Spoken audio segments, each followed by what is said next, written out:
Safe Space Live and Safe Space TV. I am so honored to be back with you today. We got a very special episode.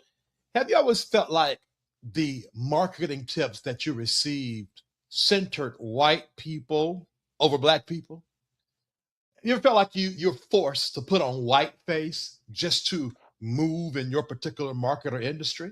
Well, I have a good friend, Avery McDougle. He's on the show today, and he has created the book, Stop Marketing Like Your Audience is White.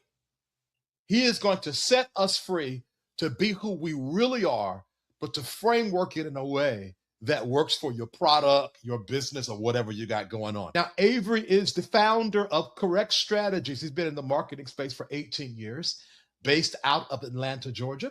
And so when I found out that he wrote this book, I said, you must come on this channel so that we can stop marketing like our audience are crackers. All right. So, so let's give Mr. Avery McDougle a warm, safe space welcome. Go ahead and drop 3 green hearts in the comments. How are you doing today, Avery?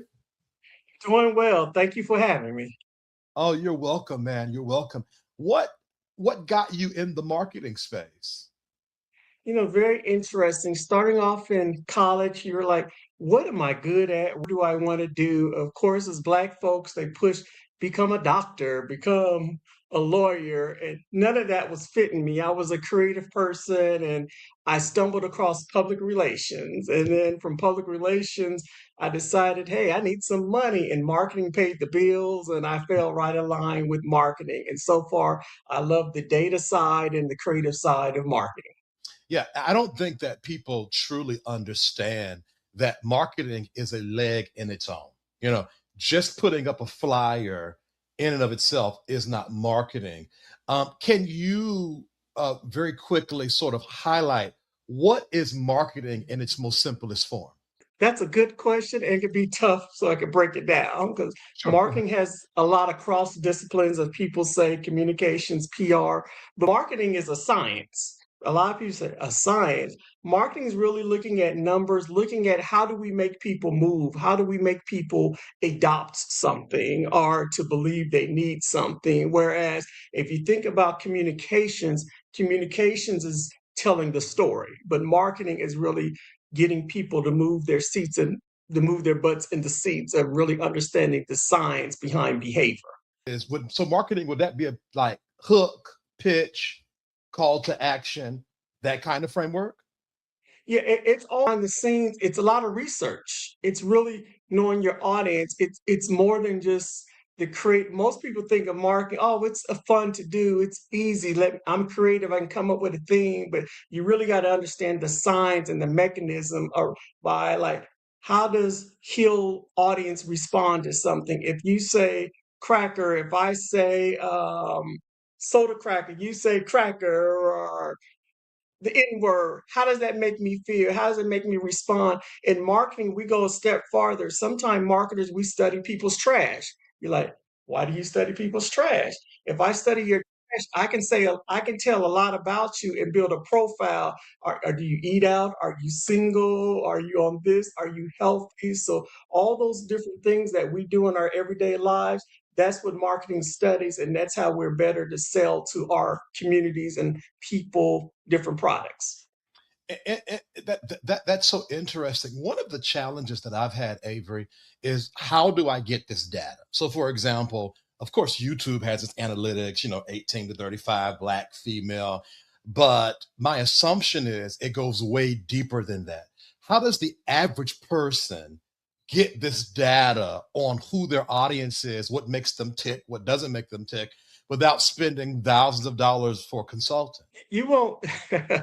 Good question. That's oxymoron double. As a consultant, you won't necessarily get it. You won't necessarily get it all on your own. Hmm. But even the high level analytics you may get from YouTube or Facebook, you need to look at it and say, what story is it telling me? A lot of marketers, a lot of people, they come in marketing with preconceived notions. You may have a preconceived notion. I know my audience. I know my listeners. But do you really know your audience and listeners? Have you really spoken to your audience and listeners? Have you really start developing data for yourself? Or for your instance, you may say, hey, my live listeners come on at 8:30 in the evening time. If I put a show on at 7:30, no one's coming on at 7:30. So that tells me right away I need to start at 8:30 or later. So you can look at basics, look at patterns, but a good consultant will really help you just kind of streamline things and help you more hone in. There's nothing wrong with doing it yourself, but it's Mhm, all about a good partnership. Think about healthcare. mhm. We Right. have specialists for different things. A lot of things we know to do. We know to exercise. We know to get up, but we have that doctor to push us, to tell us, to uncover different things. And so that is the beauty of marketing consultants. But I tell anyone, know the basics. If you know the basics, you can get farther along. So many people, even when I wrote this book, they looked at it from a high level perspective, or this is what I was taught in school. This is marketing. Marketing is a one size fit all for any organization or program, and it truly is not.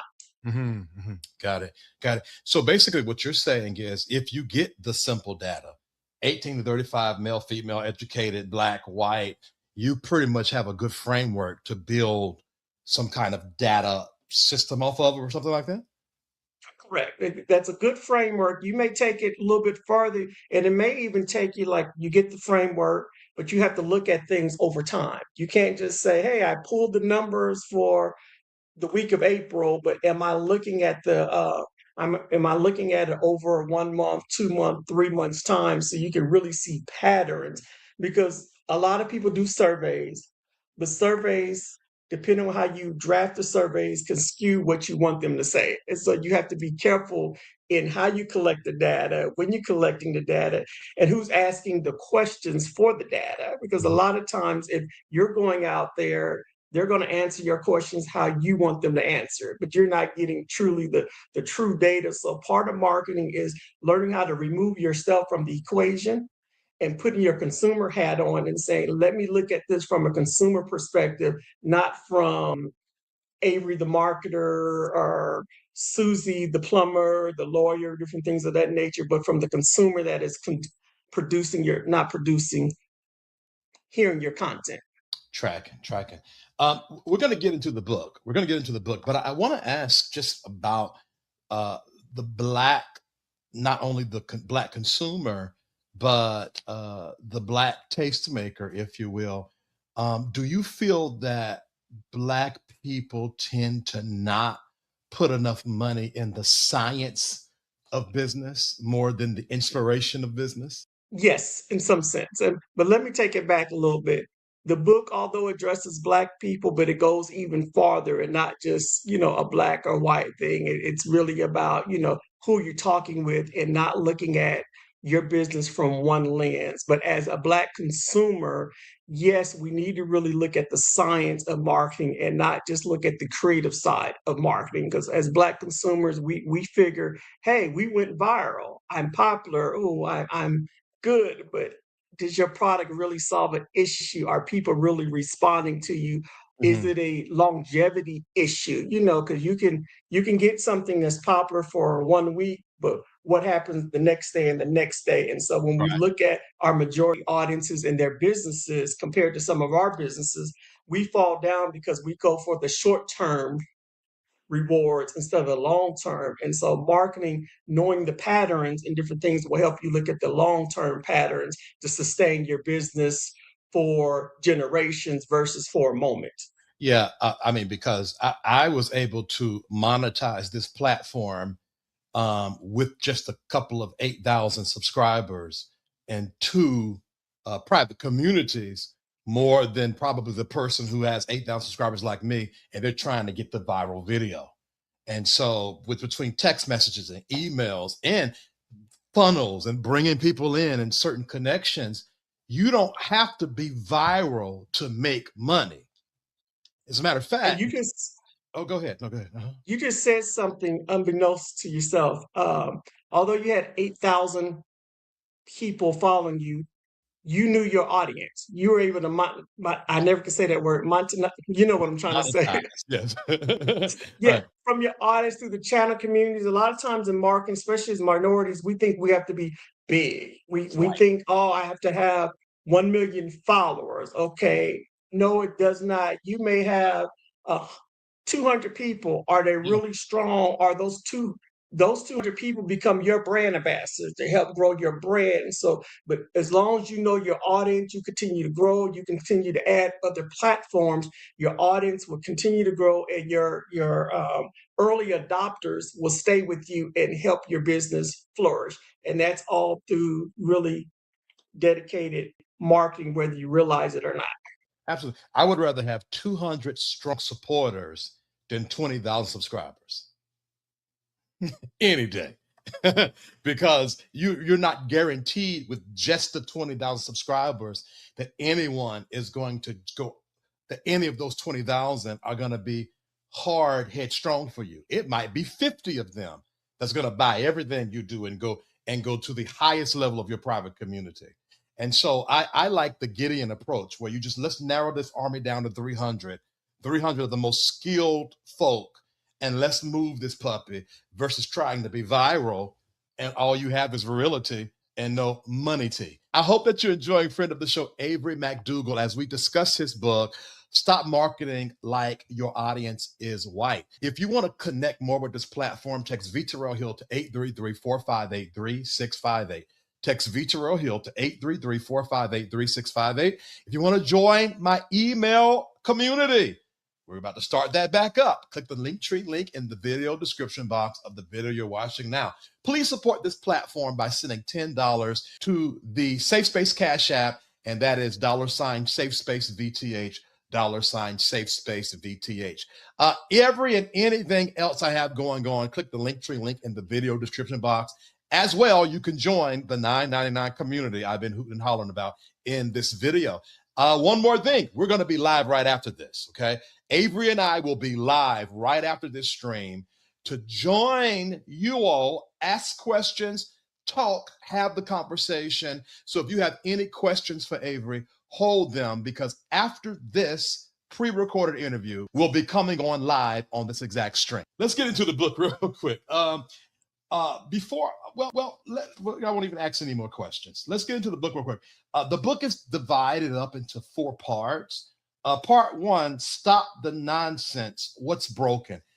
Tell me about it. So that one is kind of talking about some of the generic faces. The first chapter in that area is name the fails, count the cost. So token faces are not strategy. We've all been there. You know, we've seen campaigns where, like, are we been hired? Hey, let's hire the one black person. Let's put a black person in this picture. Or even some big consumers like Target, not consumers, retailers, they may put black faces on things, but they really do not care about our people. They're really not trying to market to them. They'll just put a black face to sell it. So that is something that I say, stop the nonsense, because you're not talking to my community. You're talking at the community and not with it. And we are consumers. We know when you have that one black face. You've been in situations, I've been in situations, I'm the only black. I had a job recently where I got hired. They quickly, I want to take your picture. I want to put you into the funding request. I'm like, well, why? Then I finally realized, I'm that black face. Now they can talk about we're into diversity. We have minorities. And I'm like, you're trying to sell my blackness, but I'm the only one at the table, or I'm the only one on the brochure. And so I'm like, that is not genuine. And people they can sense when things are not genuine. And then the other title is Intentions Don't Pay the Rents. It's kind of, you have to think about it. It's like, we have good intentions, but are you really looking after our audiences? What are you really doing to really bring the money in? You know, I'm not going to give all the kid and caboodle for the book, but the titles, there's something to really make you think. And the last one is Stop Recycling Stock Photos and Stereotypes. You've seen it, like 10 different campaigns use the same black people, the same stereotype. They went to Getty. This is the person. So they're not they're not going to the community and say, hey, if I'm going after a Hispanic crowd, can I take pictures of different Hispanic, not that one Hispanic, or even that one safe Negro that we see on 50 different ads, in a sense, because it breeds impersonal. Absolutely, absolutely. Something I want to throw in there. Let's talk about AI real quick, because as AI is unfolding right before us, I'm noticing a lot of graphics that's created. They AI is using the same color base, the same kind of, like I can see a design and tell, oh, that's AI. As well, the scripts that AI produces for us content creators are those who are creating commercials or voiceovers or whatever.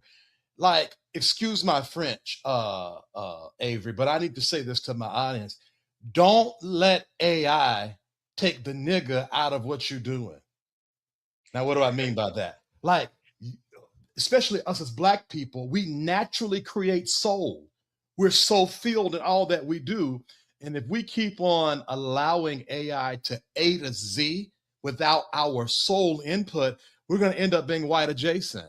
Just to add to that, that's so true. And AI has been known for biases against Black people, and a lot of times we don't realize to the content and different things. And let me share a personal experience. When I was working with the publisher, doing my imagery for the book, they decided, well, let's do some imagery, put some AI, and I was like, no, I don't want this person. This person's not Black.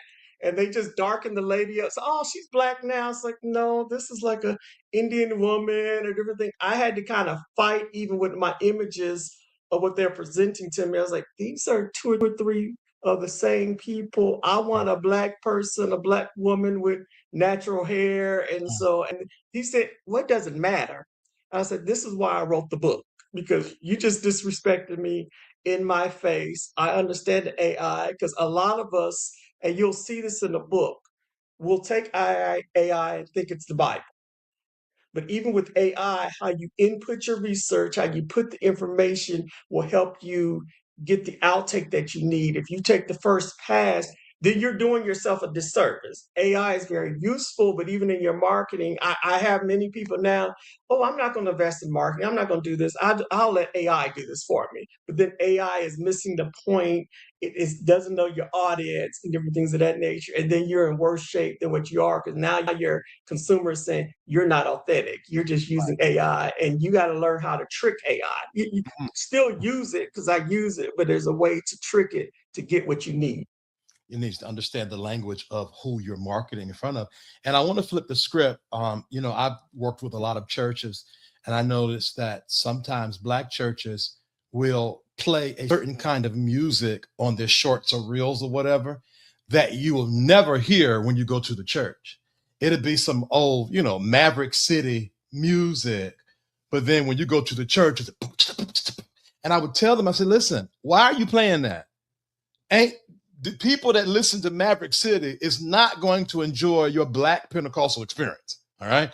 And so I also want to encourage folks that are of color, Black Americans that are marketing, don't feel like you have to be white adjacent to be excellent, especially if that's not your audience anyway. Not right if white isn't your audience. And then if I can add something to the book title. Some people say, why that title? It is kind of powerful. It is controversial. But I want a lot of us to think, and sometimes we as Black people fall into the default audience as well, that we have to be careful. We've been trained, you have to have Formula A, B, or C. You have to do this or that. And so we get trapped. And I even speak about that in the book. So it's just not a white person saying, but it's talk. When you think about diversity, diversity is more than just skin color. So it is my thought color. But sometimes a lot of us have been culturally conditioned. We've been educated in PWIs. I was educated in a primary white institution. And so sometimes we think like that, and we don't take our community in heart. I'll give you another example. I live in the city of South Fulton in Atlanta. Our police force is going viral now. And you're like, why is Oh the yeah. police force going viral? Say Their twin. social media, Right. yeah, their social media page understood. There's a lot of people say, oh, you're ghetto, there's that. How dare you talk about it? And the police were like, look, before we start talking like the people, Mm-hmm. we got maybe 200 views. Mm-hmm. Now we're getting 500,000 views. People Mm-hmm. across the country, people are going to their page, finding out what's going on in the community. They're more engaged, community policing. But you saw what they just did. They really talked the language of the people. No, they weren't trying to Some people just try to be cool, but they really embrace the language. They still have their professionalism when they need to, but they found a need and they found a way to talk to the people, and that's why their campaign is so successful. Yes, you're going to get they broke the mold, and that's what you got to do when you do in marketing, not that traditional I'm a professional white guy mold. Right.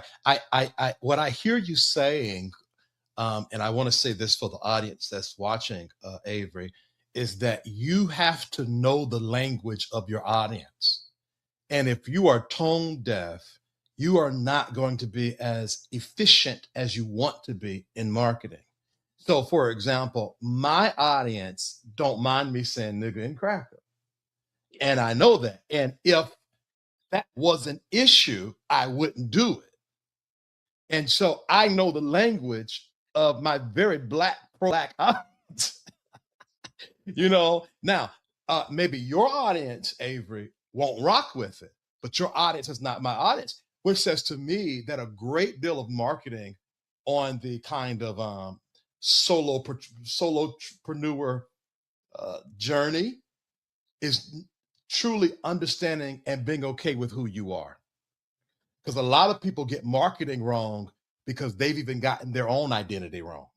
You're really ghetto and you do well with the ghetto crowd, but you don't, but you sort of self-hatred make you want to be, hi, I want to get the people from Buckhead when South Fulton will buy you out.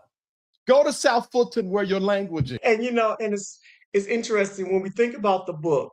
Sometimes we think about a physical product, but this book can be applicable to churches and how they minister, how they evangelize. To solopreneurs, to businesses, people in healthcare, because it's the tools that you gather. I have a method called the shift. We won't go into that specifically, but it's the tools that you use and how you use them to really get to your audience. But if you don't know your audience, you wouldn't know to say they don't mind if I say Negro, coon, cracker, different things of that nature. But You have to follow me up. That's fine. yeah, but you've taken the time to understand your audience, because a lot of times we say, especially as clinicians, I'm finding this a lot. People are, well, I've been in social work, I've been in this space, HIV space, whatever it may be. It's like, oh, I know it.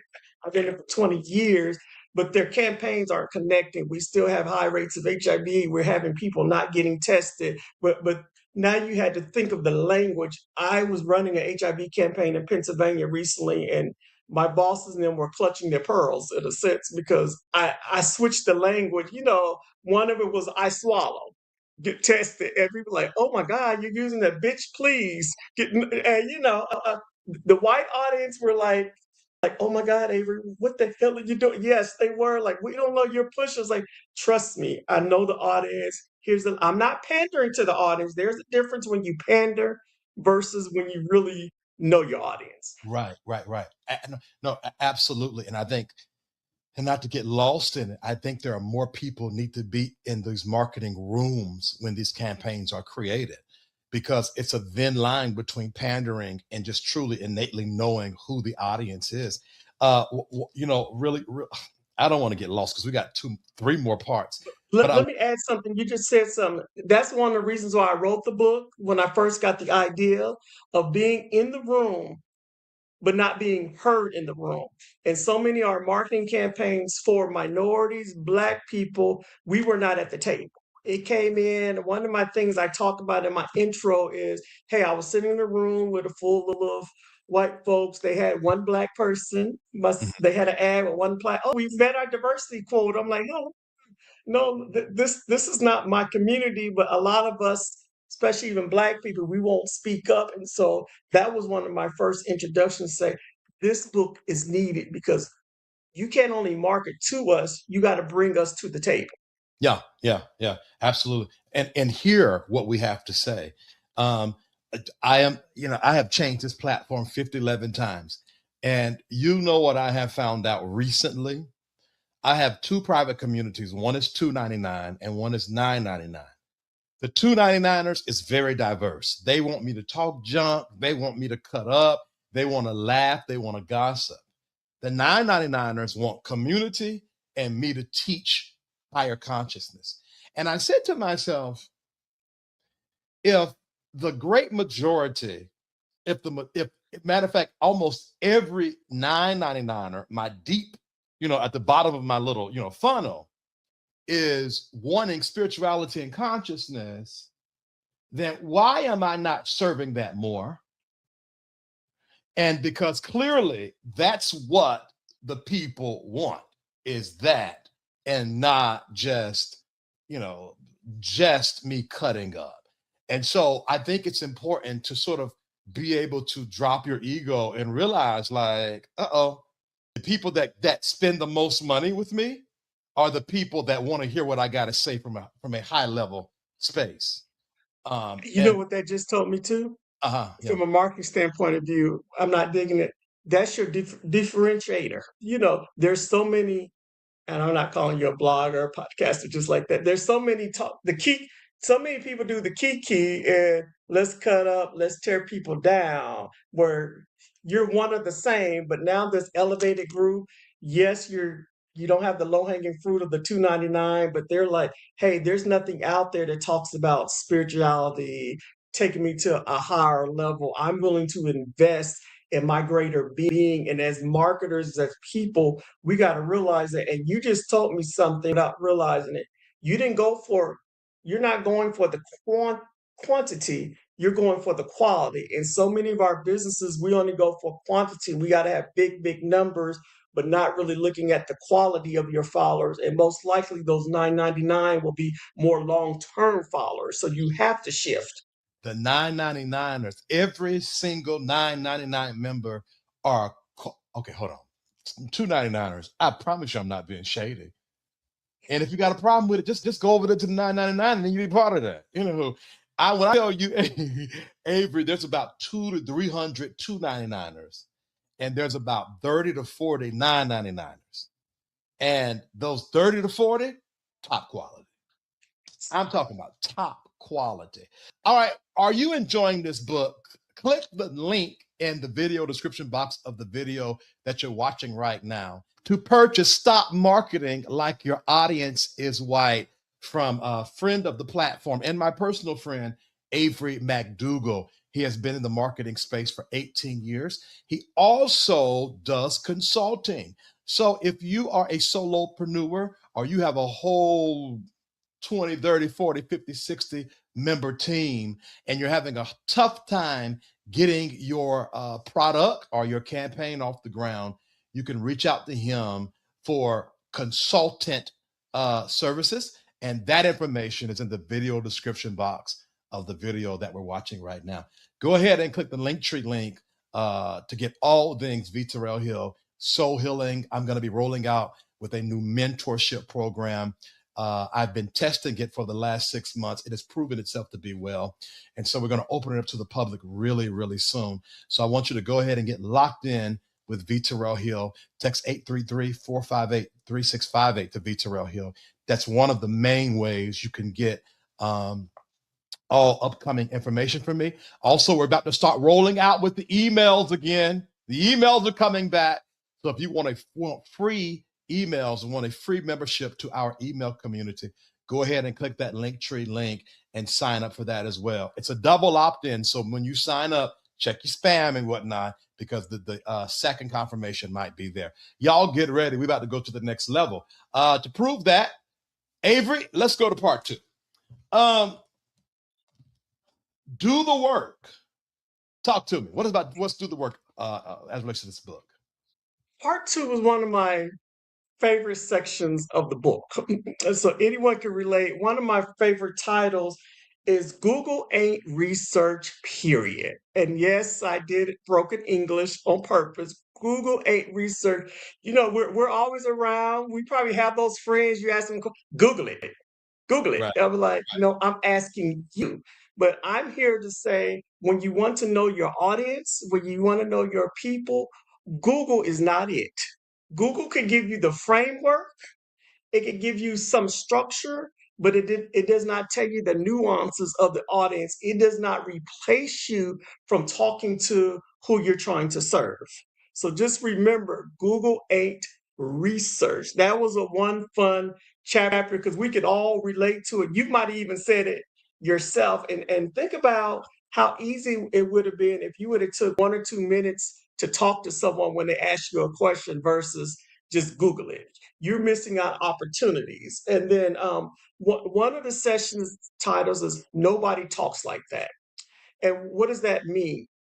A lot of business people, a lot of broadcasters, we want to sound very professional. We want to sound good PR, good press releases. People like, what the hell are you talking about? I don't know.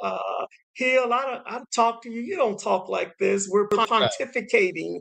Right. If you're in the church community, it's a lot of pontificating, but you're not talking to the needs of the people.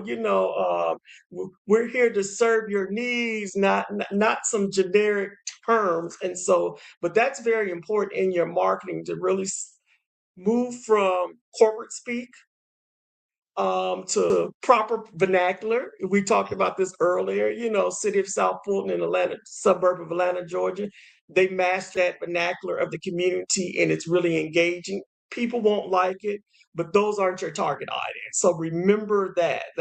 Yes. And then another one is show up or shut up. Oh, I love this title. You're like, show up or shut up. And so with that title, we know there's many people that come in our communities. They'll give us 5,000, 10,000, then they leave. They're not invested. So I talk about there's a need to go to the barbershop event and there's a need to go to the major events.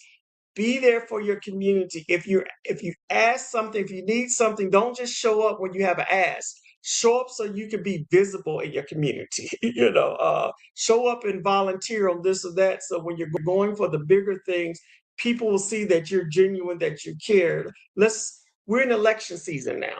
So I'm Right. relating to something we can think of. A lot of politicians we know, they don't show up or they just come around when election time. And now I'm challenging that notion. And we don't trust politicians, a lot of us. Some people do. And that's one of the reasons we don't trust them because they're not there. They do drop-bys. And in your Right. marketing, you got to be careful with the drop-bys and drop-ins and how you market your product, how you market yourself. And again, what I said earlier, this is not to just a physical product.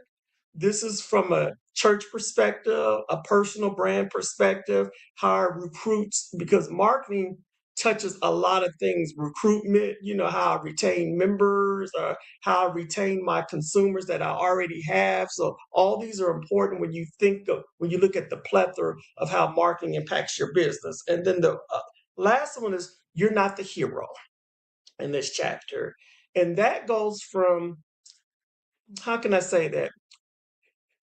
Some people have a savior complex. I need to come in and save the Black community. I need to come and save this. You have this product, you're going to be saved. You're going to do this. You're going to come off better. I'll give you a different example you may relate to. Hey, if you go to Harvard, people are going to take you serious, And I'm like, wait a minute, what's wrong with Morehouse or Spelman or different things of that nature? And so that's why this thing was so important. One thing that you notice in this book, it's not the typical titles. It's not the boring. I didn't write it to be boring. I get bored easily.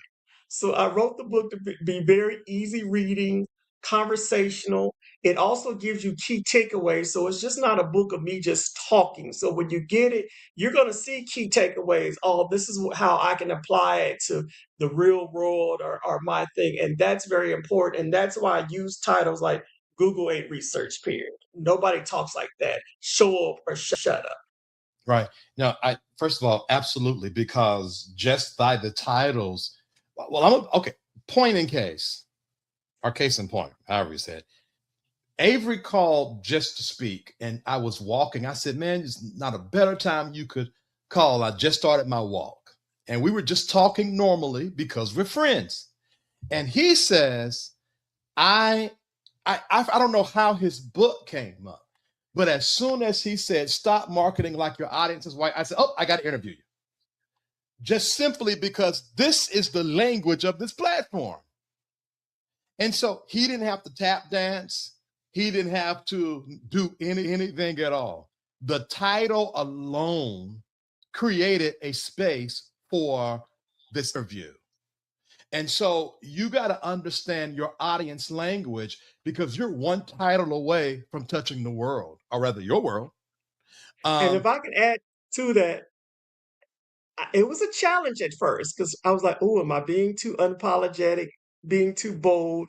I was talking to a publisher. She said, "Oh my, she's a white lady. Oh, good." Then she's like, "Wait a minute, that's good." It's like, if they don't get it, then they're not the audience because sometimes I'm like, oh, well, they see that I'm anti-blackness. It is not a DEI book. So let me make that very clear. It's not a black versus white book, but it's about a refraining. One thing I say, what if your marketing was never built for the people you're trying to reach? And so that is one of my things. And so this books make you rethink how you look at your marketing, how you center marketing and your defaultness, and not just go by if you are marketing yourself or education, what you were taught in school. I love that. It's so beautiful because number one, just because people don't like it, don't mean it's wrong. It could very well be you haven't found your audience yet. And so you have to really, I'm glad you said that, Avery. You have to really be conscious of the changes and upgrades you make because the person that's asking you to change might not be the person you want to be in your market. They're not, excuse me, they're not in your market. They're trying to change you to fit their needs versus finding a market who has a need that you can fill. Now, that And being say that said, again, change yeah, you to fit their needs. yeah, you got to be careful because some people say, don't like that, don't do this. Why don't you do that? Because they're wanting you to change to fit their needs. And what I'm saying is, you don't need to change to fit their needs more than you need to find out where you can fulfill needs at.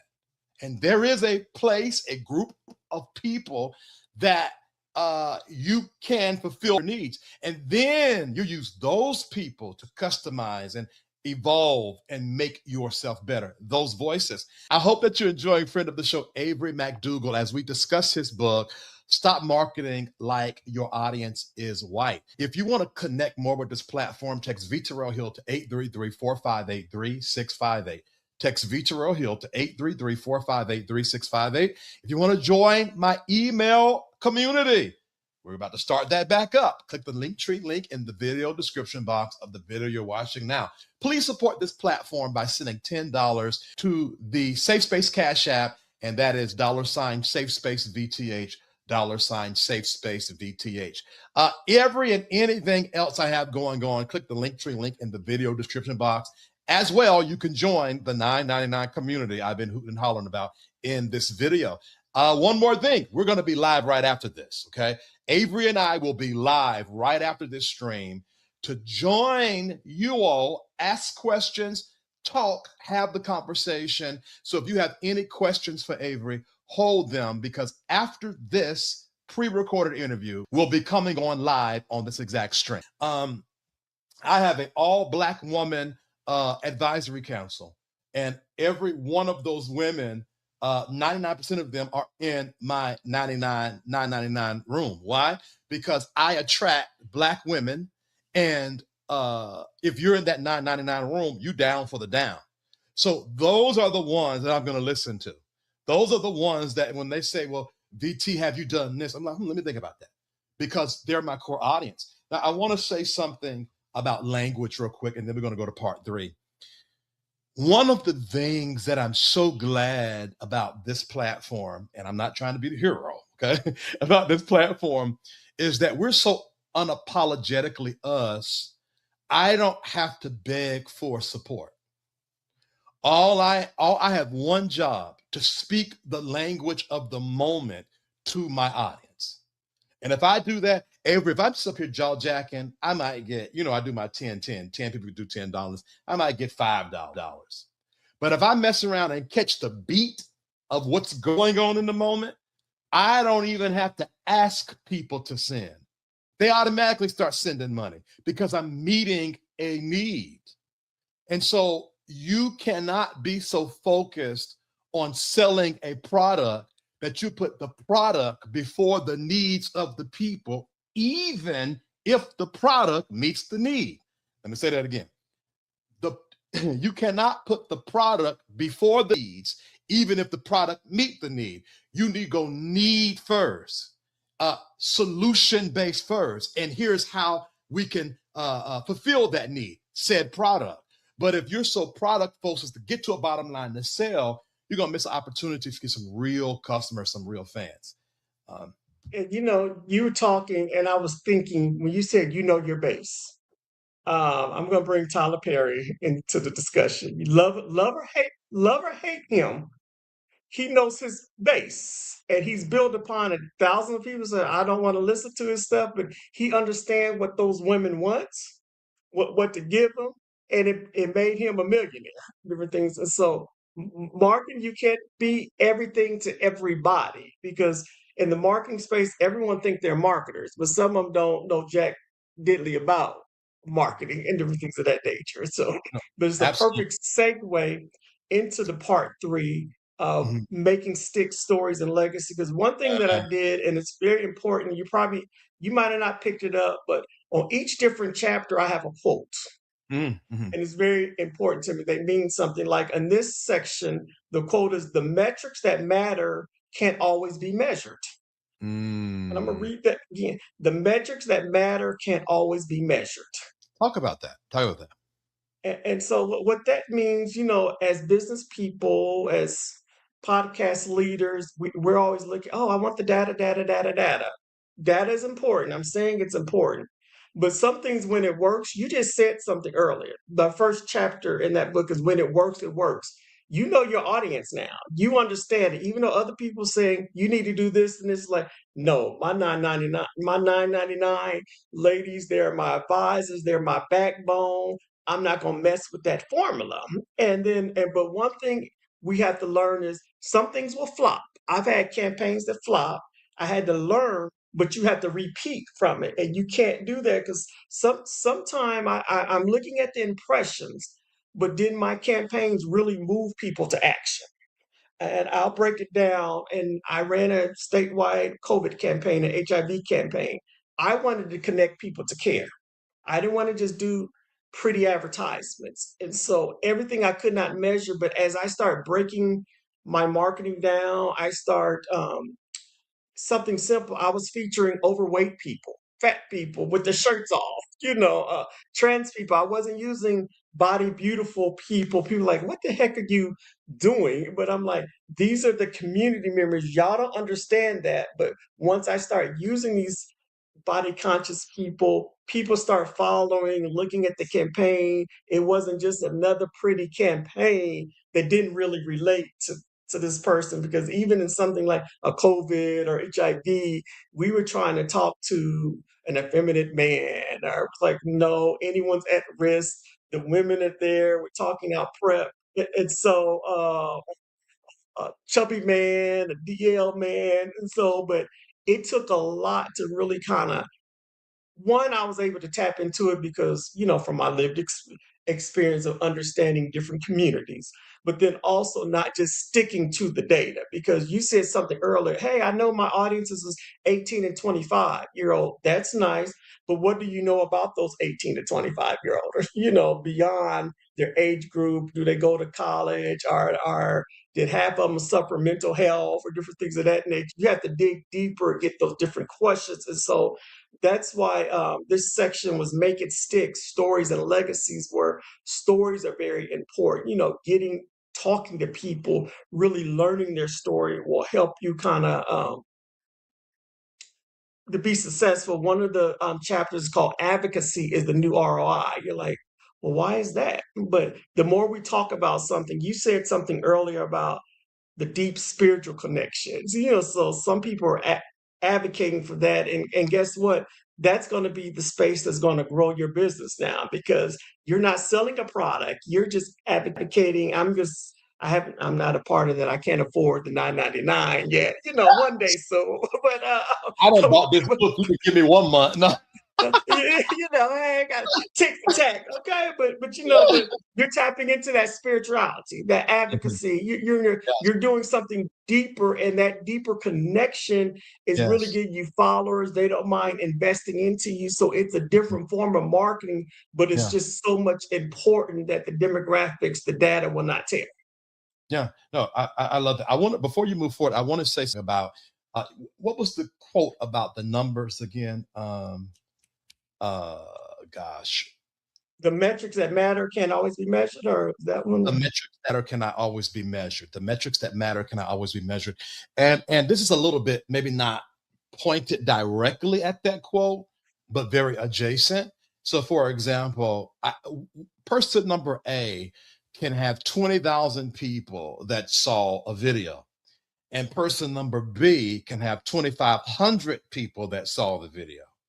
And we on the outside would assume that person B flopped and person A did well, comparatively speaking, until you look at the metrics and realize that though 20,000 people saw the video, they only watched it for 3 seconds and moved on.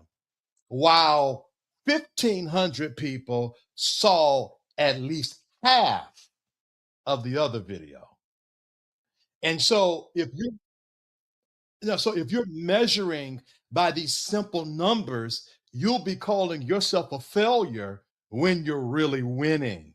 And so you got to go deeper into what does success look like other than these kind of bogus numbers that people say, Vanity "Oh, metrics. yeah, vanity." Thank you, vanity Yeah, measures. yeah.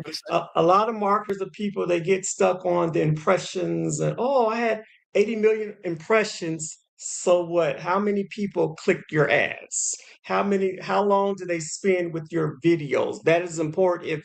If you do a video and you see, hey, people are spending at least a minute in my video, or they're cutting off at 30 seconds, you're like, let me tweak that. But let me break it down for the audience even more. My dad used to say this to me, and I didn't understand it till he was dead in the ground. But he used to say, "Hey, Avery, you may make $25,000. Hill makes $100,000, but Hill has nothing in his bank account. $1,000. You have 15,000 in your bank account. You are the more financially well off, wealthy." I'm like, but he make $1 million. Yeah, he has fine mansions, the Mercedes, the BMWs, but you have that cash in your pocket, even though you're not bringing that in. And it took me a long time to understand that when it comes to success, but it can be related to marketing as well, to what you're saying, not just the vanity stuff, but are you really moving the people? Are people engaging? Did you have, out of your 1,500, did 100 of them share your posts? Versus this 20,000 people, they looked, they saw, but only 10 people shared my post. And so, and I'll give you another example. I was working in the financial industry. We were doing an estate planning, and I did this event for this gentleman. Uh, it only 7 people registered. And I called him and said, Joe, how did the event go? Oh, I canceled it. I was like, why did you cancel it? Well, I'm Mhm. used to 40 and 50 people like our Medicare seminars. I said, but you forgot everyone had income producing assets over $2 million. Each person I put in that room. Then he was like, oh shit, I didn't even think about that. I said, 2 million, you had 7 people. Well, your Medicare, their average is like 60,000, 7,000. I said, so you just screwed up, buddy. He was like, oh man, because he was so focused on quantity instead of the quality of the seats that we put in the room. Because I shared the data with them, showed them the housing, and he said, "Oh my God!" And so that's how we have to think about things when we Yeah, look at our marketing from a deeper level. absolutely. And to add to that, let's go to 20,000 views versus the 2,500. Um, you can have 20,000 views and uh, half of that, 10,000 people at one time subscribe to your video, your channel. And you think, oh my God, I'm making it. And then the guy with the 2,500, 200 people signed up for their email marketing campaign. 50 people signed up for the text messaging, and 10 people bought a $180 product. I am telling you, the person with the 2,500 views won in a residual kind of way. because those Yes. people were so moved by whatever they were saying or doing. They accepted the call to action to go deeper in the funnel, to give real data like phone number and email. See, if you subscribe to me, I can't really do nothing to that. But if you give me your phone number and email and I can directly touch you, I can do a lot with that. And so for those of you that feel like, I don't understand why my channel not growing like their channel is growing, you're missing opportunity to not just be to grow from a vanity, but to really structure something that can feed you for a lifetime. But you got to see it that way and honor your voice, your audience, and what you've created thus far. Yeah. And with that, like you said, focusing on the wrong thing. But here's where I say, as a clinician, marketing won't be successful by marketing alone. Then you have to take the other discipline and how do I communicate now to my audience? What is my communication structure? I got them in, they signed up for my emails, loose, but sometimes people can market and turn people off. What do you mean by that? I tell clients all the time, I know you hate it. Don't send 50,000 emails. Okay. If you decide to once a month, twice, but not every day, don't, or even big retailers, they get it wrong. Some of them, they have the same sale for 8 months. So guess what? I'm never going to buy it at regular because I know you're going to have the same sale. So I'm saving money. So how do we communicate our value prop? Now you will them in marketing. Marketing puts butts in the seats, but your communication plan will kind of keep them in your touch points because that's the biggest thing in marketing and communication and PR, how they all work together because we work hard to get our consumers, but now we have to keep them.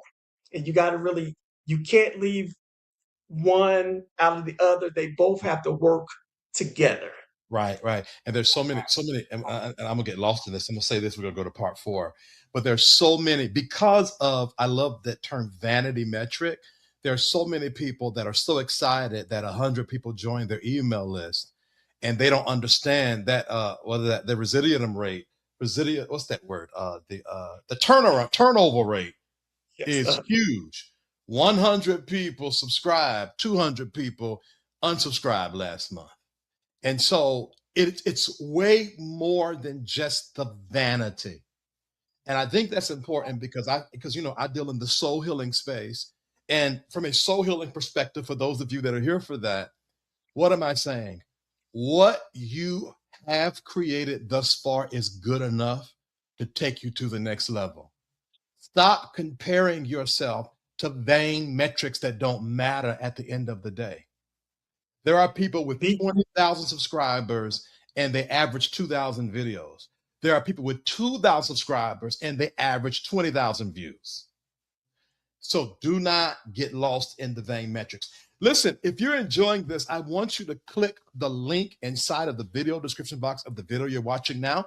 That way you can get the information on how to connect with friend of the show, Avery McDougle. All right. And also, if you want to buy the book, Amazon, Walmart, wherever books are sold, it's also in hard copy. The link to purchase is in the video description box. Okay. If you want to connect more with this platform, text VTerrillHill to 833-458-3658. Text VTerrillHill to 833-458-3658. If you want to join my email community, we're about to start that back up. Click the Linktree link in the video description box of the video you're watching now. Please support this platform by sending $10 to the SafeSpace Cash App, and that is $SafeSpaceVTH, $SafeSpaceVTH. Every and anything else I have going on, click the Linktree link in the video description box. As well, you can join the $9.99 community I've been hooting and hollering about in this video. One more thing, we're going to be live right after this, okay? Avery and I will be live right after this stream to join you all, ask questions, talk, have the conversation. So if you have any questions for Avery, hold them, because after this pre-recorded interview, we'll be coming on live on this exact stream. Let's get to part four so we can get Mr. McDougle on out of here. Lead the shift. What does lead the shift mean, Avery? with leadership, I start with a quote by Angela Davis. Most of us know Angela Davis, and her quote is, "I am no longer accepting the things I cannot change. I am changing the things I cannot accept." So, got to think of. I'm gonna read it one more time if someone missed it. I am no longer accepting the things I cannot change. I am changing the things I cannot accept. So we've talked on a high level about stop marketing, like this audience is why we've introduced like chapter titles, but now it's like the shift starts here. So how do we retire the default and build for everyone you aim to serve? How do we take away what we've been taught and learn to say, hey, I need to look at my marketing more than just vanity impressions? How do I learn my audience? And so this last chapter is really talking about how do you start the shift? How do you move and break what you've been taught and what you know? How do you center everyone else? Because I have a line: keep doing what's always been done, and you'll lose more than just market share. You'll lose trust, you'll lose relevance, you'll lose people. And once that's gone, it's hard to earn it back. And so I've seen campaigns start with generic slogans, generic visuals. It didn't land, but when the community brought it in, when we talked about your advocacy, it shifted. And one thing that I like to talk about, I have this motto I say, it says the correct strategy shift model. What is that? In your marketing, S, see the people, name the culture, context, constraints. H is hear the barriers. Identify the levers. What does that mean? Choose the messenger, the place, the timing, incentive, and the policy that changes to create the movement. And the F is focus the message. How do we focus? Sometime in our marketing, we're all over the place. So focus what you really want to talk about. And Hill, you said this in your one platform. T is for test and track. Start small, measure what matters, and then show your receipts. If any letter is weak, then you have to pause and fix your message, then come back to the words. So that is kind of shift. And then I talk about my next up is do the damn work, because knowing isn't the shift, doing is.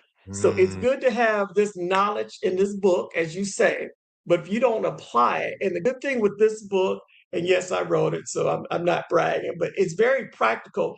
Each chapter has a final takeaway. Um, it has the embrace the shift, but also in this book, we have a workbook included that you can take. If you're a marketer, if you're thinking about it, you can go in here and fill it out and say, okay, here's one of the things. Who's in this room? Who's helping you shape your next campaign? Are you co-creating the message? If it's something spiritual, do I want to co-create with a big church or a small church? Show up the plan, map this out, partners who you can trust, follow up that earns trust, use 2 months after the first touch. And so I kind of break it down. How do you bring receipts? How do you look at what you're doing? So this isn't a book for me to say, oh, Avery, you're going to try to earn money, become a thought leader. This is the book to help move my people. I said my people intentionally help us to move forward and to claim. And this is the precursor to my next book, We Are Not the Niche, copied everywhere, And so, but that's a whole nother story. But we have to really do the shift, do the damn work. And one thing that I have in this book that I love, I wrote a letter. I said, it's my letter to you, the reader. And so if anything, you will get that. If I could just read one or two lines in that letter here, I said, you finished the book, now move. The default mode did not include all of us. It prizes speed and sameness. It rewarded comfort over truth. It delivered reach without real connection. Keep what works, drop what harms, choose outcomes over options. People will argue about DEI. Let them debate the label. We will keep doing the work. America is plural. If your marketing does not mirror the reality, you waste money and trust. That is not strategy, that is waste. Here is the charge: listen before you speak, build with the community, not at them, set equity outcomes and fund them, pay cultural reviewers and local partners on time, share your receipts so others can learn. When you miss, repair it fast and in public. Your brand should taste like the people you serve, seasoned, specific, and true. So if you lead, fund it, protect it. If you practice demands briefs, then name the audience with care and context. If you hold the pen, write with respect for lived experience. So stop marketing like your audience is white and start building for everyone. Break the default mode in marketing and messaging. And the days of supremacy in our stories are over. The market has moved. Let your message catch up. And here's a quote that I use in all my speaking engagements, and it's something I want you to think about. I have, be married to the goal, but date the process. And I Mm-hmm. want the audience to think about, be married to the goal and date the process. Yeah, yeah, And yeah, that's yeah. my letter to the audience. And then I have this worksheet of doing the damn work. How do you move from it? How do we move from talking about it? As Black folks, we love to talk about it. We love to get in the audience. You should have did this, should have did that, but we're not doing the damn work. And so my challenge to all the listeners is do the damn work. Pick up the book, get some ideas. I even have if you have a book club, I even have some things. This is how you talk to your book club. Here's some questions you can talk in your book club. So I try to think of all the different barriers of how we can better educate our people and ourselves, that we can't rely or wait on the man to do something. As a community, how we step up, and once we have the knowledge, no one can stop us. This is such a wonderful example of what we talked about today, because I don't know you professionally. I knew what you did, but I've been busy doing what I've been doing. But you drew me in by using my language.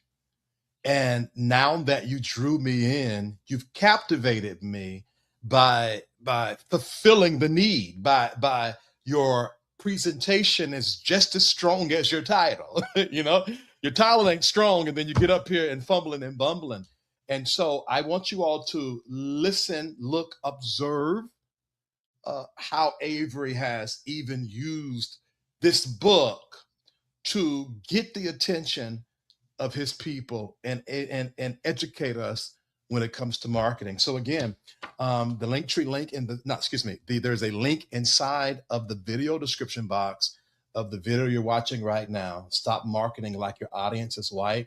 Go ahead and connect with Avery. All the rest of his information to connect with him is in the video description box. If you are a business owner, thought leader, visionary, pastor, student, teacher, you know, you sell shirts, you sell how to grow your hair, whatever you got, reach out to him and let him know that you found him on this platform. And I'm going to believe God, he's going to give you a discount. Amen. And so, and Black folks always giving a discount. No, I'm just playing. right. And he is, you know. But I want to thank you so much thank you so much, Avery. First of all, for even writing this book for our people. Thank you so much for availing your information with the Safe Space Live and Safe Space TV audience. Any last words? Tell us how to reach you before you go. Sure. Again, I'm gonna say, do the damn work. Listen, listen, listen. But you can reach me on several platforms. I'm on LinkedIn, Avery McDougle, McDougle. Facebook, Avery Mac. But you can also hit me up at info@correctstrategies.com, or visit correctstrategies.com. That is a way to look that's a way to get in contact with me. In the near future, I will probably have a book reading, book signing, and some book giveaways in the city of Atlanta. So if you're interested, let me know. Maybe we could do a partnership with the Safe Space, offering discount signed copies. It has not been finalized yet, but that is something I'm looking at doing. And especially, you could be the first group that get a copy of the next book that's coming out. And this next book, it's more exciting. This was a marketing business book, but the next book is talking about how do we I can't say that word. How do we take our power back? How do we monetize our stuff? They say we are a niche, but we're not the niche. We're the culture that builds the country. We're the culture that sets the tone, the brand. People are making millions of dollars off of Black people, but Black people are not a part of the table. And so this Right. book is talking to us on how do we take our control back, how we are not allowing ourselves to be the niche. This is the start, but now I'm doing the blueprint. Like my mother used to tell me, this is the fertilizer. Anything you have to do, and sometimes as marketer of people, we have to plant the seed. And sometimes we're like, well, people aren't following, we're not getting it. It does not matter. You planted the seed. You never know when people will need your word, your message, and you never know when that seed will be fertilized. So don't stop. Don't be discouraged. Continue to plant the seed. And it may be you to fertilize, it may be someone else to fertilize it, but figure it out and you will be successful. And that's all that I have. I love it. I love it. I love it. All right. Thank you so much, Mr. Avery McDougle, Mr. Avery Mac, for joining us today on this very, very special episode on Stop Marketing Like Your Audience is White. All right. If you are enjoying this platform and you want to hear more, make sure you like, share, subscribe, and comment. We have so many new things rolling out. We have developed a new mentorship program. It's a 6-month program that I've been testing out amongst some of my inner chamber sacred space members. And it has proven itself to be very, very positive and very, very, very, very insightful. Impactful is the word I want to use. And so if you're looking for mentorship, whether it is soul healing, business, relationship issues, whatever it is, get ready, because I'm going to open up a mentorship program. It's going to be a special night that I teach every week. And then you're going to get one free one-on-one session with me for an hour a month. And then in between there, we're going to be inside of discussion boards and connecting, because we got to do the damn thing. And it's Avery's job to show you what to do. It's my job to show you you can do it. Avery, here's what I'm thinking about doing. I really want you to consider doing a very, what's the term? Prune down, narrow down, niche down version of our conversation we have today, almost like marketing 101, if you will, because I would love to actually bring you into the community. You know, we can have them pay a little bit of money, you know, enough to make sure you're okay and all right.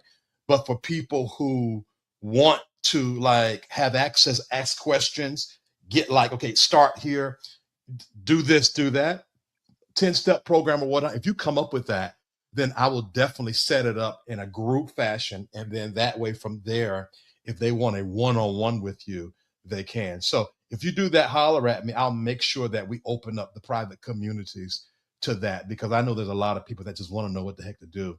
And they just need help doing it. So yes, sir. Yes, we definitely can make that happen. Yes, sir.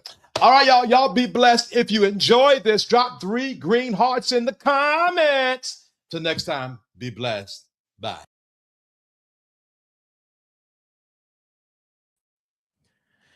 My people, my people, my people, my people. How are y'all doing today? I hope y'all are well. Listen, Avery is backstage. We're about to have the conversation live. I know it's been a while. I'm sorry.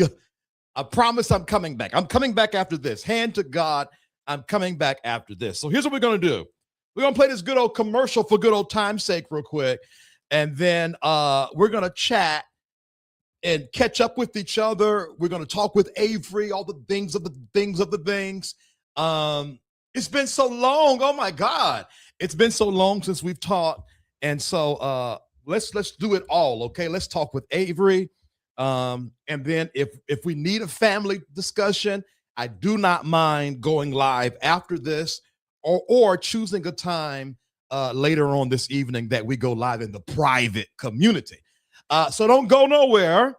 We're going to be right back. Oh, hold on, Lord, I got to get you. I'm out of touch here. Let's say back. Oh, Lord, I'm messing up. We'll be back.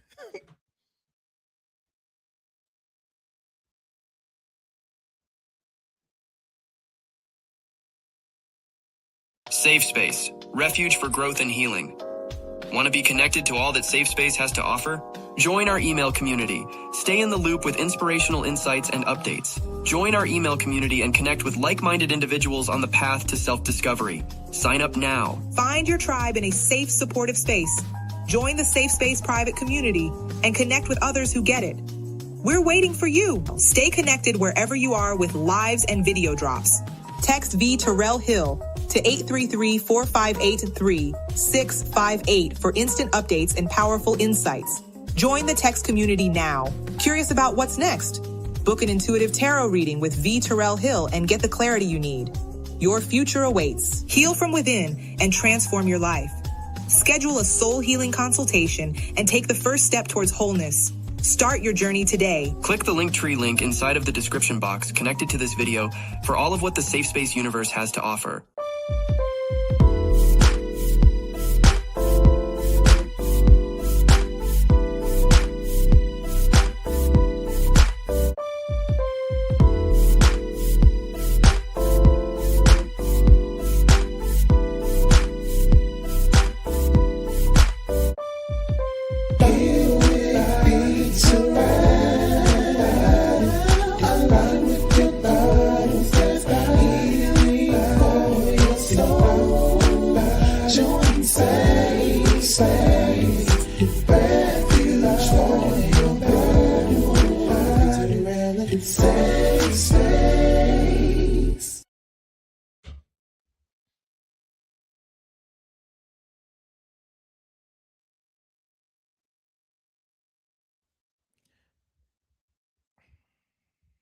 Can y'all see me? Am I on here? You know, I am so out of pocket, y'all. I don't even know what's on here. Let's see here. Add the stage. I'm so confused right now.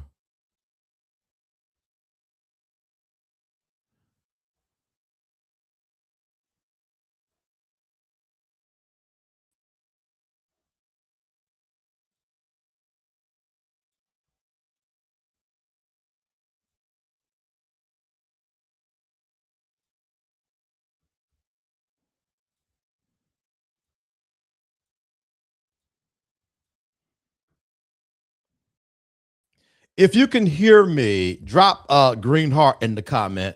Y'all, I've been so out of order. They done changed StreamYard around, and I'm so confused right now. Hold on one second. Oh, that's what it is.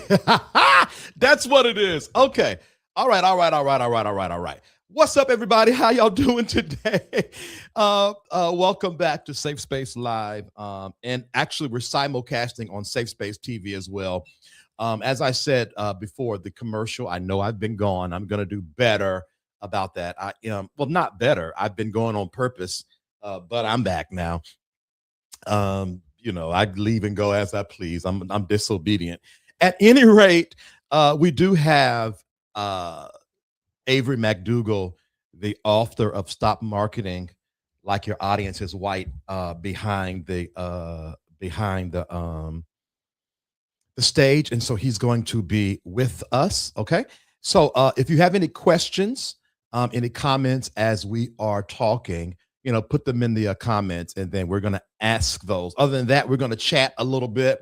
Avery did have I had to edit it out because of the date issue, because we were supposed to air this last Saturday. Nonetheless, Avery did have an offer for those of you that join the spirituality and consciousness community.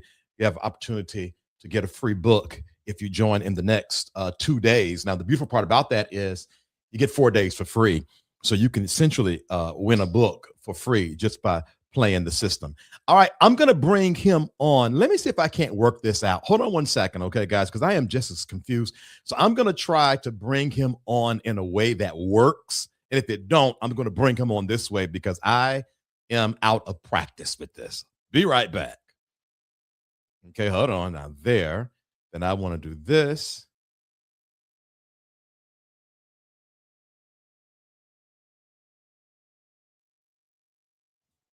Safe Space Live. Okay, so it's just not going to work. I don't understand why. I don't know what to do. Yeah. I don't understand why. Oh, I know why. That's why. Hold on. I got it now. I got it.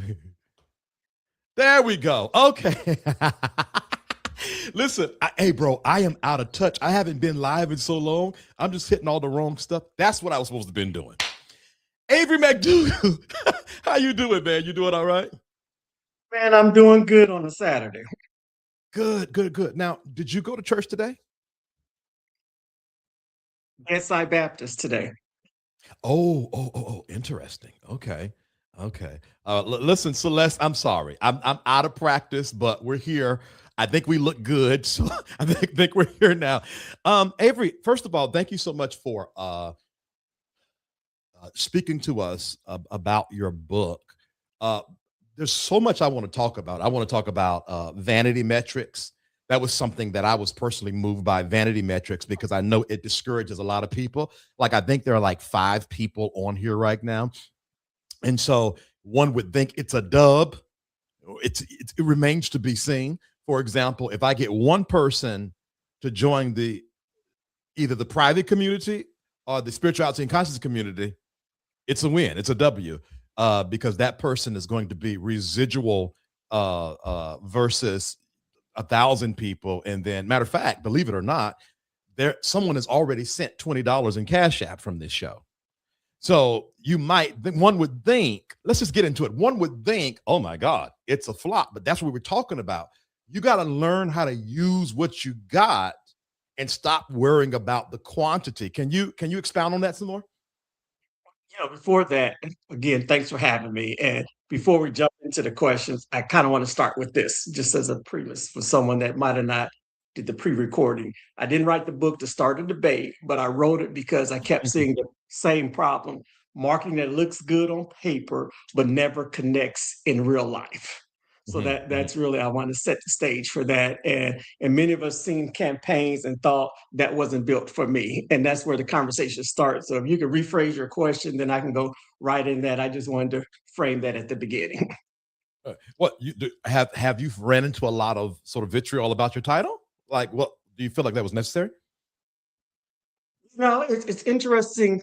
People got it, but at first it was like, oh my God. When I was shopping the book title around, went to a publisher, and then after talking to her, it's like, oh, I get it. But you know what? It was marketing 101. I chose the title, because I wanted you to stop in your footprint.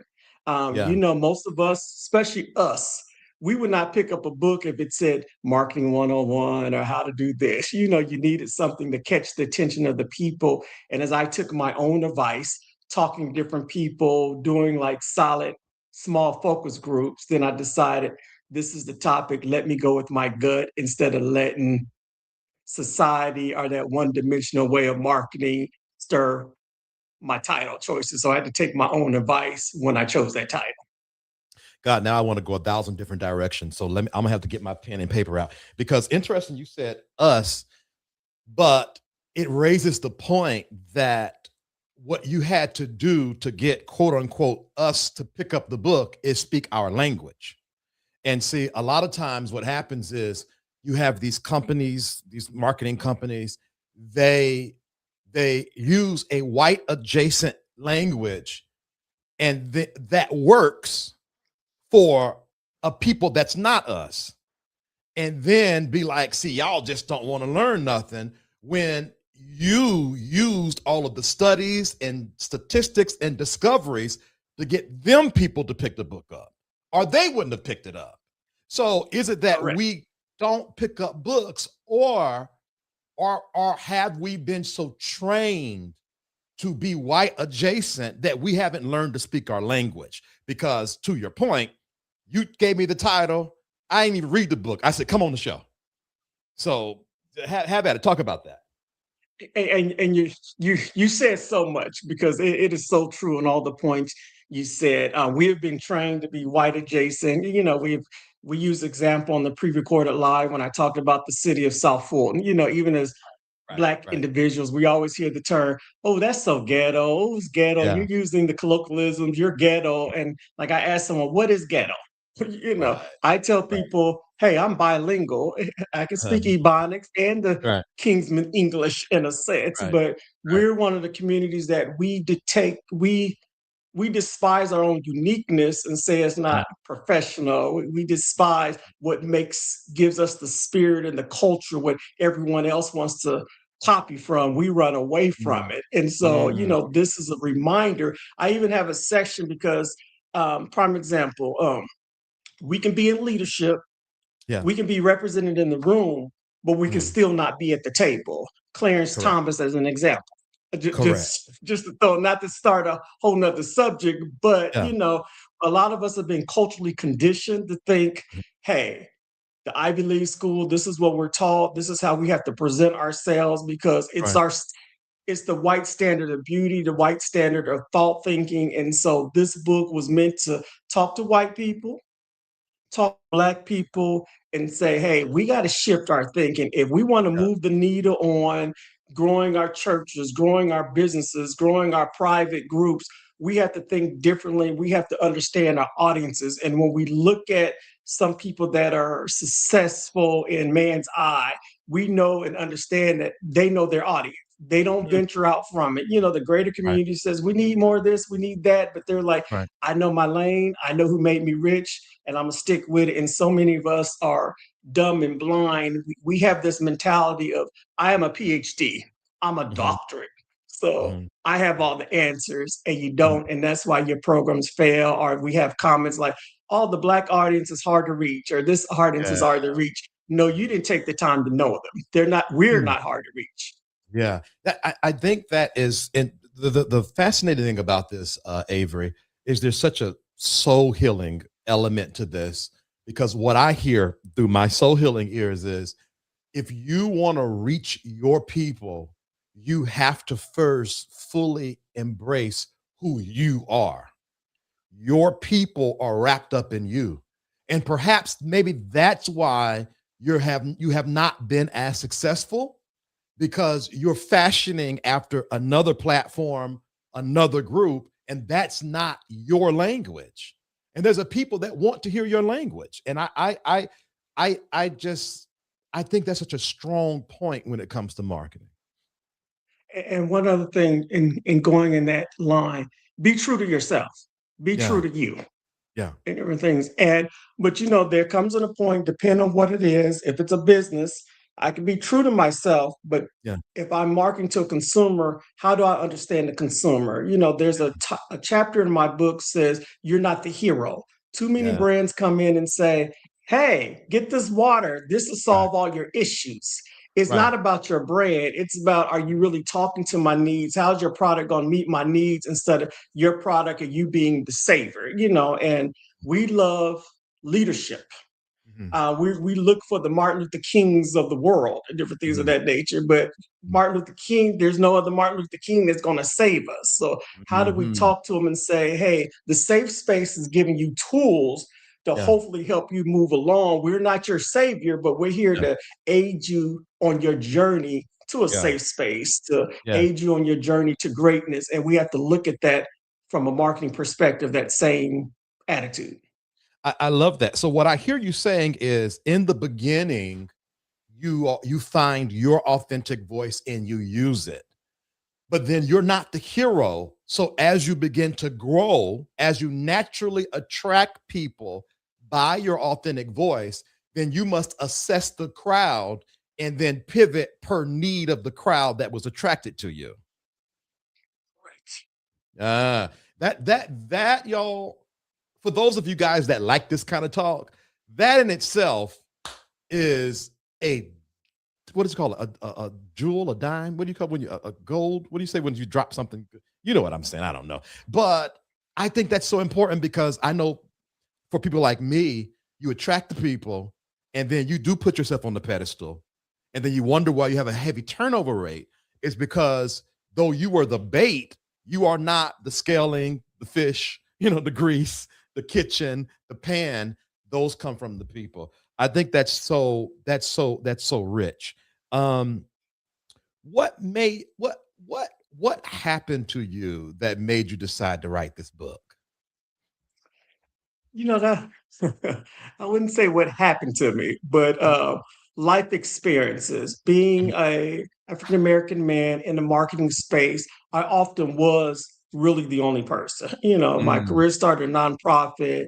I moved to Atlanta, Georgia to work at Comcast Cable, you know, at Comcast, a large corporation in the marketing space, the Yeah. only Black man. You know, I Right. moved to places like GE. Yeah, we might have had a sprinkle too, but often Right. my voice was sidelined. You know, often we had a campaign, bunch of other people in there, one person, they featured one Black man. We're in this together. I'm like, really? We're in this together. It's just one Right. person. But I Right. got tired of people wanting our community, wanting our dollars, wanting our money, but not Mm, willing to listen to our voices. And so at mm, the time, I was like, let me be the token face. Ooh, they'll pay me the money, but right. it's tiring to be the token face, you know. Yeah. So I Yeah. want to sit at the table and I want to set the strategy. And so when Yeah. I thought about this book in the late night of hours, I'm a night owl, and Mhm. it came to me and I just started writing my thoughts, but it was purposely written not to be convoluted. I get bored easily. I lose attention. So it really was like I wanted to be easy reading, not long paragraphs.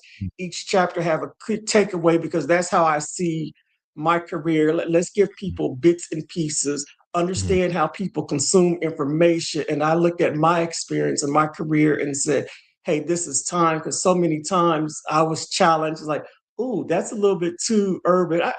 Prime example, I interviewed for a job recently. I won't name the healthcare system, but the Okay. president was like, oh, you have an interesting equity lens. I love your equity lens. I was like, Oh, to equity myself, lens. I was like, what the hell does that mean? Okay, you know, Equity lens. my Okay. equity lens. Okay, I never got the call back or different Right. things, Right. but it was just interesting, those coded words. And I'm picking Yeah. up on coded language as I was building my career until I was able to take charge of the table. And I Uh-huh. said, this is the prime example to take back to my community, but not only my community, the others that market, talk to our communities and say, hey, if you want to be in kumbaya with my community, here's the Mhm. things you need to do to be aligned with my community. Stop Mhm. taking us for advantage. So that's kind of my roundabout journey in I love crafting it. this book. I love it. So now we talk about authenticity, right? So I have ADHD in the worst kind of way. And I normally, when I'm interviewing people, I jot notes because I forget all of my thoughts. So I'm going to punt this to you and put you on the screen so I can get a pen or it's going to wear me to death.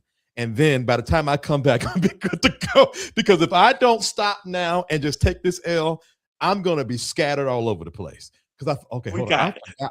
I forgot just that fast what I was going to. Oh, so back in the day, uh, code switching, we as people of color, Black people, we were taught more to code switch than to accept our equity lens. And so I think now we're in a space where we can be more flat-footed. This is what's best for our people. And if they do not accept us in the boardroom, we can as well create our own. Can you talk about the transition over this probably the last 10 or so years where it's not that we are code switching, but we are owning our lens, our language, our approach so that we can serve our audience? Oh, that's a good one. You know, I Mm, think more of us are coming to our own of being unapologetic us.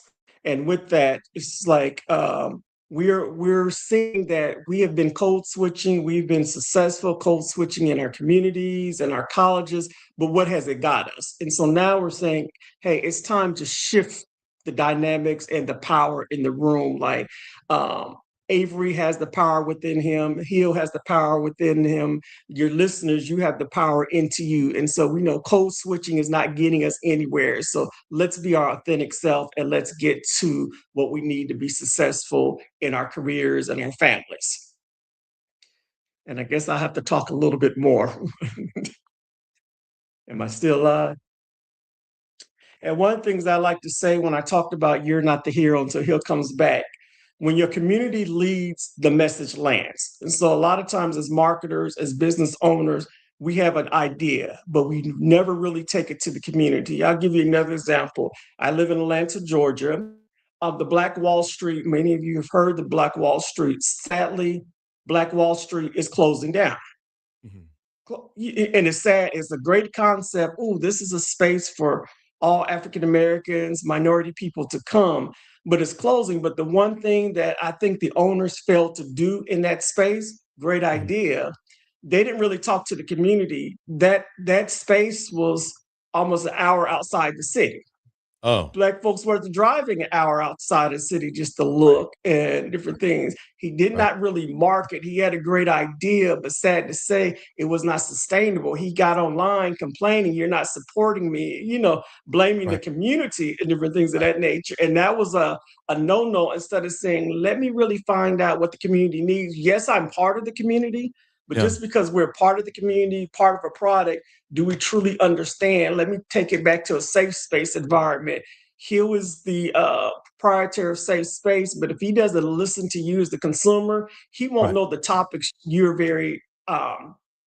get excited about. He can still right, talk about XYZ, but if you right, don't want to listen to it, guess what? You're going to stop subscribing. And that was the prime example of Black Wall right, Street. Great right, idea, but not really taking it to the land of the message. right. That was my I'm gonna feeling say for you. no, I appreciate you because I got my pen. I got 3 notes already. So to that point though, I want to one of somebody hold on, let me see here. I'm gonna find the specific thing. Here we go. This is what we talk about listening to the people. I am underscore Talisha has been, because it looks like she's not anymore, a faithful 299er. Well, she says if you're not speaking to or going live for the 299ers, then you're just taking their money. Now, the reality is, though that was not my intention, I thought, oh, Jesus, hold on. Oh, Lord. I have been ignoring my 299ers. And I dropped a whole hour yappulations, but I'm going to be real. I haven't given them as much attention as I've given the 999ers, not even half the attention. So this person is a part of my market. I am not the hero. I need to listen to her and do better about being consistent in my 299 private community. But if I look at it like, well, who she thinks she is? You don't tell me what to do. I do what I want to do. You're going to lose people.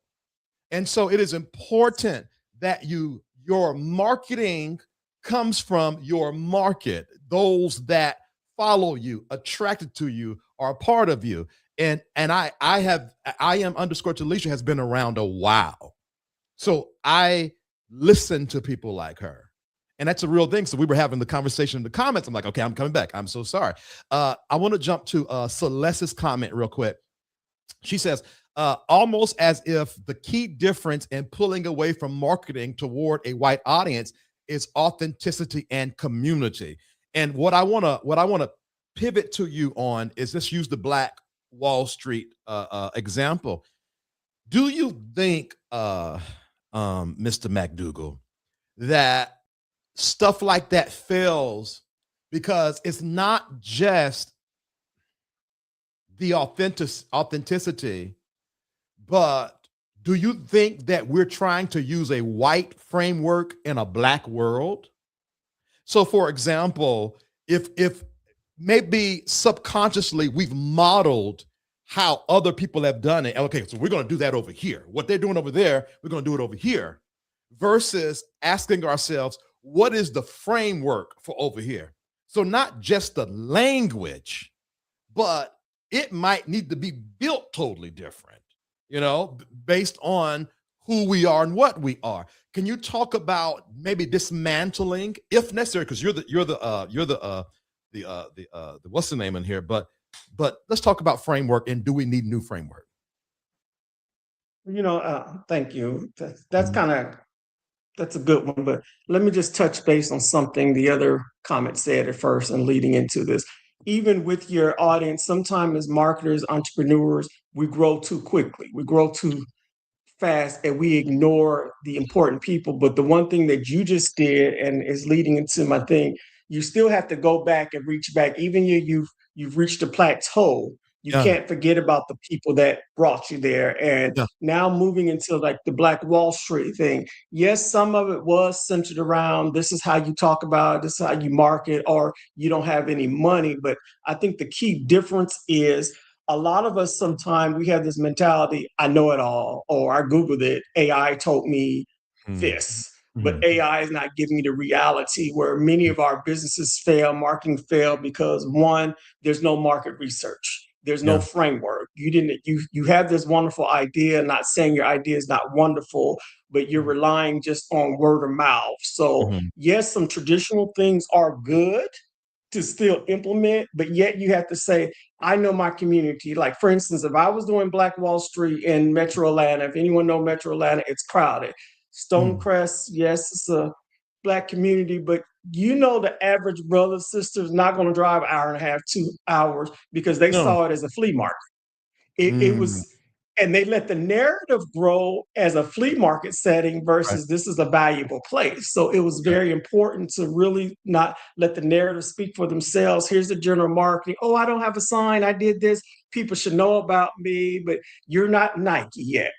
You're not Adidas yet that have these $1 million budgets that can just do simple statement, just do it, different things. You and our businesses starting out, we have to do a lot more work. We can't take on the laurels of most established businesses because you fail to realize what it took for them to get established so they can start using that, just think about it, just do it type things. And so we have to stop looking at the Amazons or the FedEx of the world and say, how do we shift our mindset? How do we do the framework? And how do we step beyond ourselves? Because as solopreneurs, entrepreneurs, we stay within our limited lane, our limited friendship. But if I know I really want to serve the South Side, most people may not know Atlanta. If I want to serve the urban community, and I live in suburbia in my $500,000 house, I grew up there, but how do I reconnect back? And our marketing, we really have to take that approach of really listening,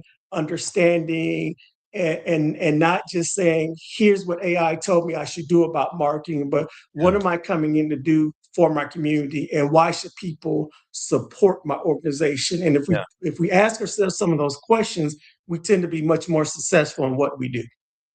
And so beautifully spoken. So far in this conversation, I don't know, this might be better than the interview here, but so far in the conversation, we talk about authenticity, but another topic that it keeps on coming up is the hero issue. So another thing, and not to beat up on the Black Wall Street example, but since you brought it up, another thing was I knew the person pushing it more than I knew what Black Wall Street was offering. So I forget the guy's name, but I see his face right now. Everybody calls him a fraud. And what is that man's name? But anyway, he was more popular than the solution. And so solopreneurs, entrepreneurs, business owners, proprietors, or whatever you are, you cannot outweigh the solution. You cannot outshine the solution. 2 reasons. Because if you become bigger than the solution, you are a target to bring your business down. Because as soon as someone goes after you, you're done. And so you cannot. What you say? Go ahead. Oh, and so you got to add something to the statement. Oh, okay. Yeah, I'm gonna finish with that. So you got to make sure that you, even if you are the product, you are not the solution. And that way people don't be blinded by you. And then the second thing I'm going to let you go, I was in Midtown, and you're right. Our mutual friend, matter of fact, y'all stay right beside each other. It took the grace of God for me to get down there because it's like traffic and da-da-da-da.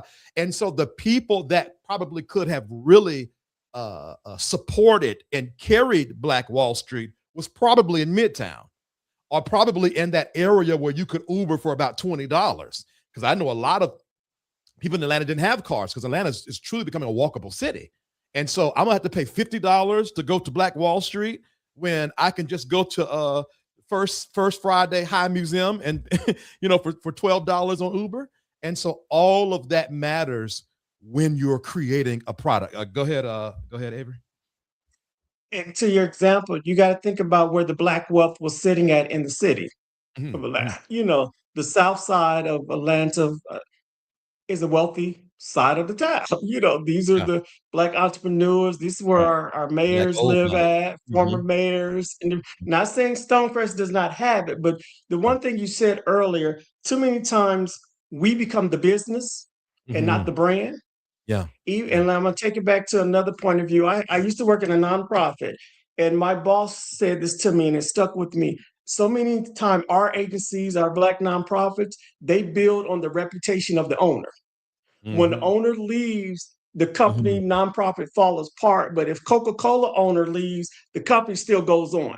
The processes Correct. and things have been put in place. And so Yeah. as Black entrepreneurs, we have to rethink sometimes. Yes, Yeah. you are the brand, Yeah. but I got to think about how do I grow this business? Because to be honest, with Black Wall Street, I kind of forgot that it was even there. I Right. remember it Right. kind of hoopla, but we cannot stop marketing. And we got to really say, you got to run in two lanes, build your Right. brand. But I hate to say this, as we grow in our success, sometimes our own community can hate on us. Oh, he thinks he's all that. Oh, he wrote this little book. Or I had Mhm. someone make a comment. Oh, did AI write their book? It's like instead of Mhm. just saying, "Hey, good job, Yeah. Yeah. congratulations," and different things of Right. that nature. And so Right. we have to learn how to feed into that, anticipate some things, and say, Mhm. "Okay, this is about the business, not about heal. It's about how do I grow safe space." So Yeah. is Yeah. it really about he on his platform, or Yeah. am I really providing you a safe space, although you're the engine behind it? And so Yeah. I think that's one of the reasons. Personally, I have not talked to that man and really analyzed it, but just Jay some of the Morrison. reasons why it probably did not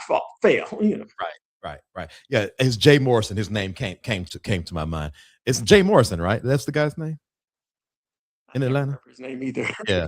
I can't remember, but I know that face though. I know that face. I like this comment, mindfulness of scalability, because I want to pivot because I know my audience, Avery, this is where a lot of churches fail.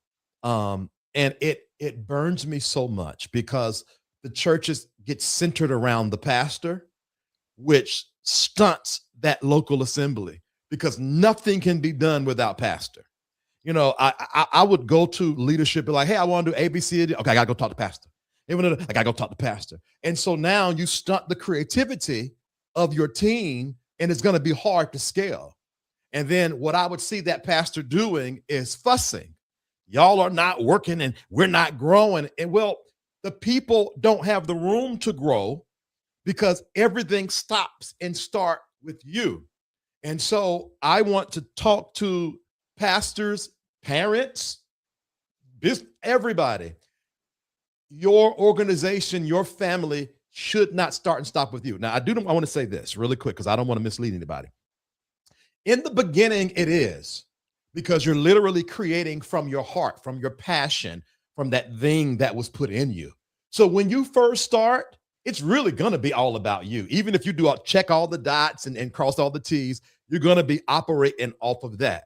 But you can't get stuck there.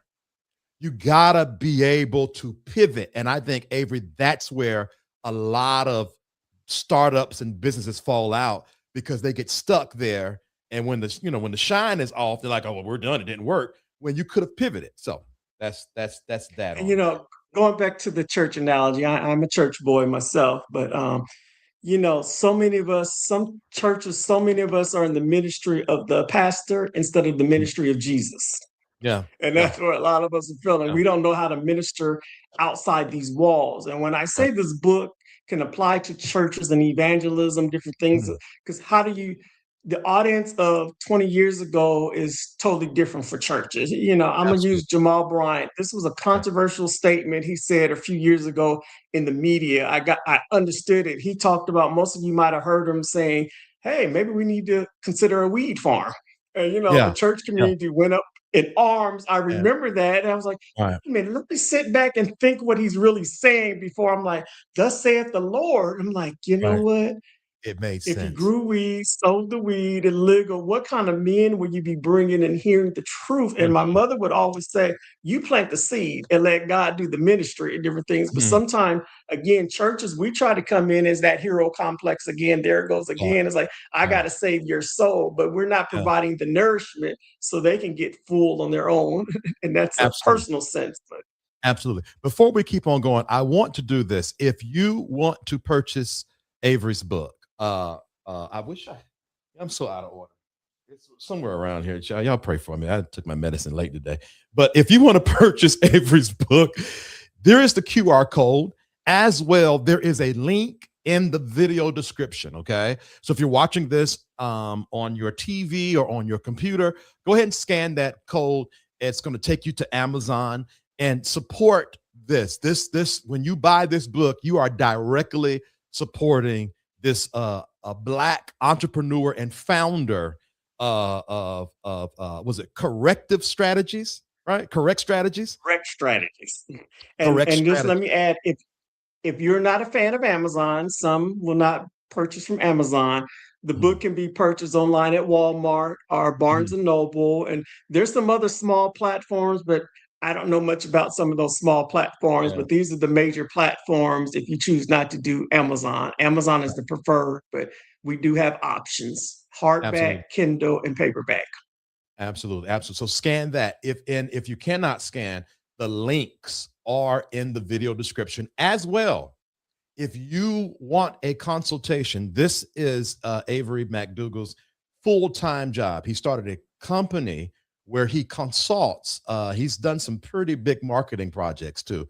I know that personally.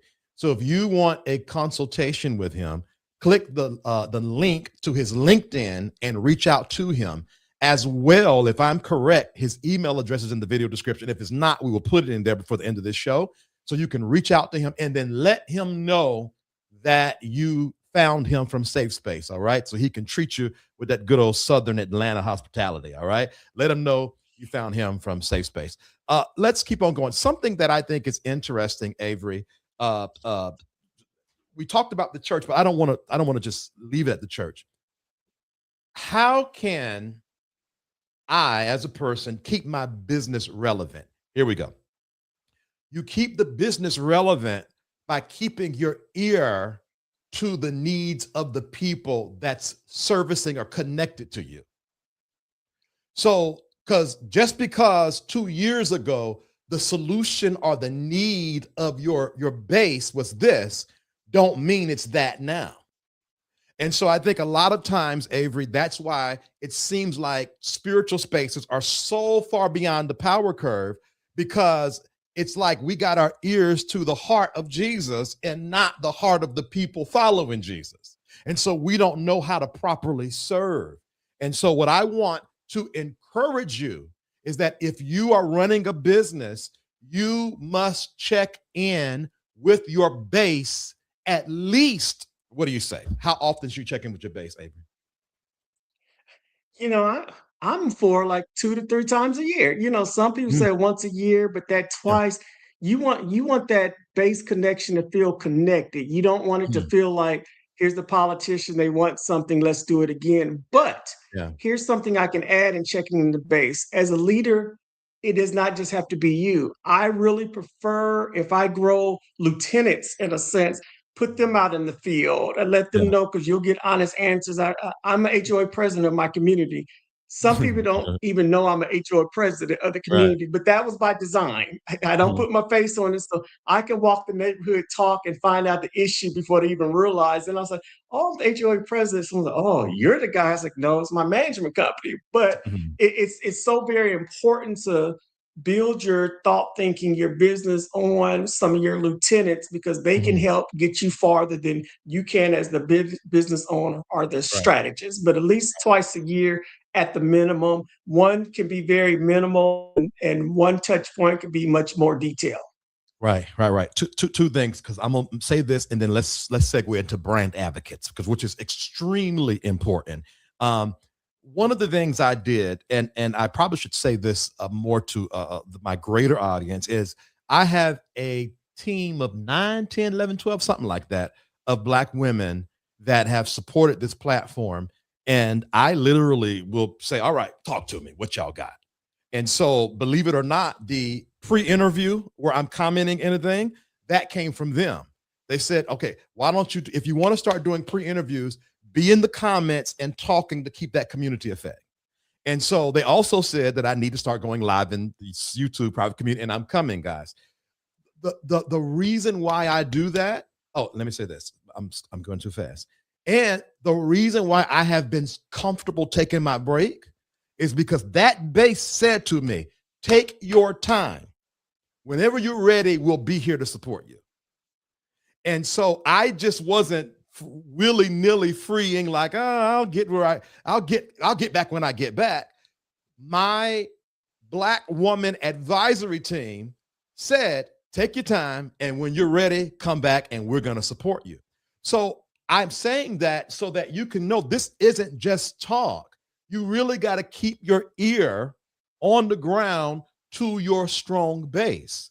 Now, something I want to I want to expose the audience to is this term brand advocate, and how that is one of the most, if not the most effective tool with getting your product, business, solution, platform content out there. Can you talk about that, Avery?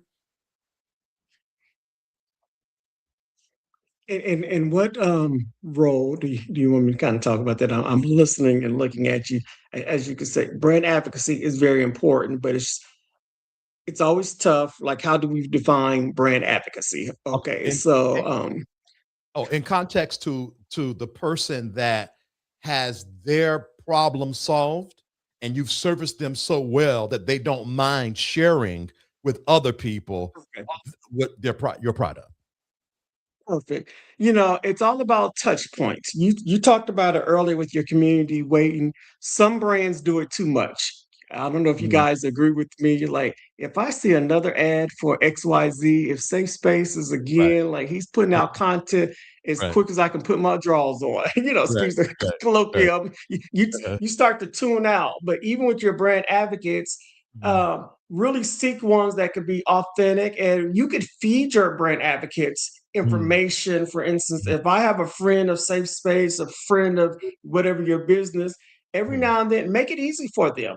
Get a touch point. I love this because such XYZ Safe Space did this for me, because we're busy as brand advocates. We love the product, but we don't know what to say. And so as you start developing relationships, don't let your brand advocate relationship be transactional. What do you mean by that? Okay, you brought a product, you supported me once, thank you, bye. But how can I keep my brand advocate, the people that buy my product or talk to me, how can I keep the relationship going? Do I email them every blue moon? Hey, how you doing? I'm not asking for $10, $20, checking in. How's the product working for you? Or do you have, if it's a church space, do you have any questions about this or that? Because now you're developing really true brand loyalists instead of just brand advocates. And brand loyalists, to me, are just more important. So time to time, share this on social. Safe Space allowed me to think more clearly. It stopped me from suicide or something of that nature. But you're feeding those tools to your brand advocate, then it becomes more realistic. No, you're not sending out, and I'm giving you an example. A lot of politicians, when something happens, they say, write your congressman and here's the letter. But then your congressman gets the 50 of the same letters.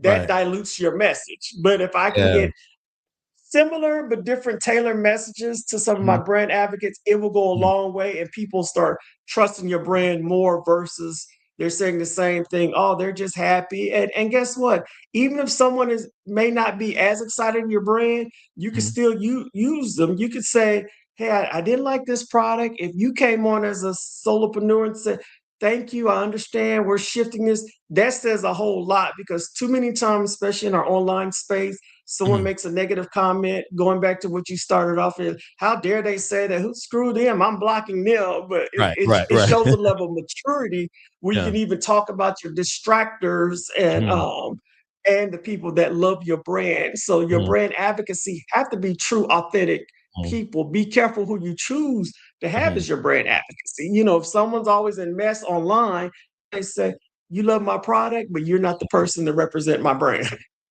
No, absolutely. So let's drop some more gems. Okay. How do I build my platform, especially if I'm starting out and I do not have a marketing budget, or I don't have a lot of money for marketing budget? Number one, You have to take your passion. All right, here we go. Take your passion and create a solution by way of your passion and your purpose. So I'm purposed to do this and I'm passionate about it. Then, hooray, you and everybody else, life goes on. So then number one, that's that. Number two, now what kind of problem can I solve with my passion? Because that's what I'm purposed to do. Solve the problem with my passion. All right. Now, if you do that authentically, properly, consistently, you will build brand advocates. Girl, you hear about so-and-so over there? But then if you continue to massage that relationship, you will build top-tier brand loyalists. Now, the brand loyalist is the person that when you put out a book, they buying it.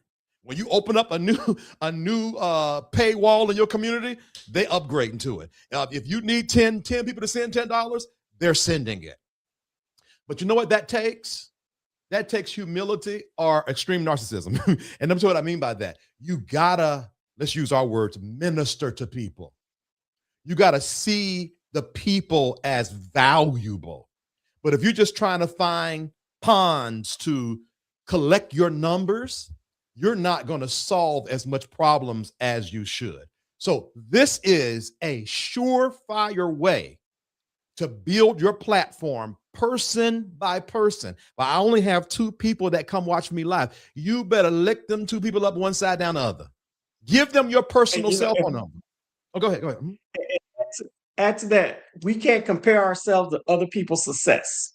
And I'm going to share personal as I built my brand. And I wrote a post and a gentleman hit me up and said, I've been watching your platform. I've been watching you. I've never commented on it, but keep going and keep pushing and different things. And I was like, wow, you never know the seed you're planting, even though, I might not have the 100 followers, but for that one person to say, I'm watching your journey. And so that told me like, hey, as long as I'm being consistent, as you say, being true to myself, my story, and we all have those moments. You had that moments like, no, I'm ready to give this up. This is not working for me. But just that reminder, that seed is saying, I'm touching people without knowing I'm being touched. And so I can't compare myself to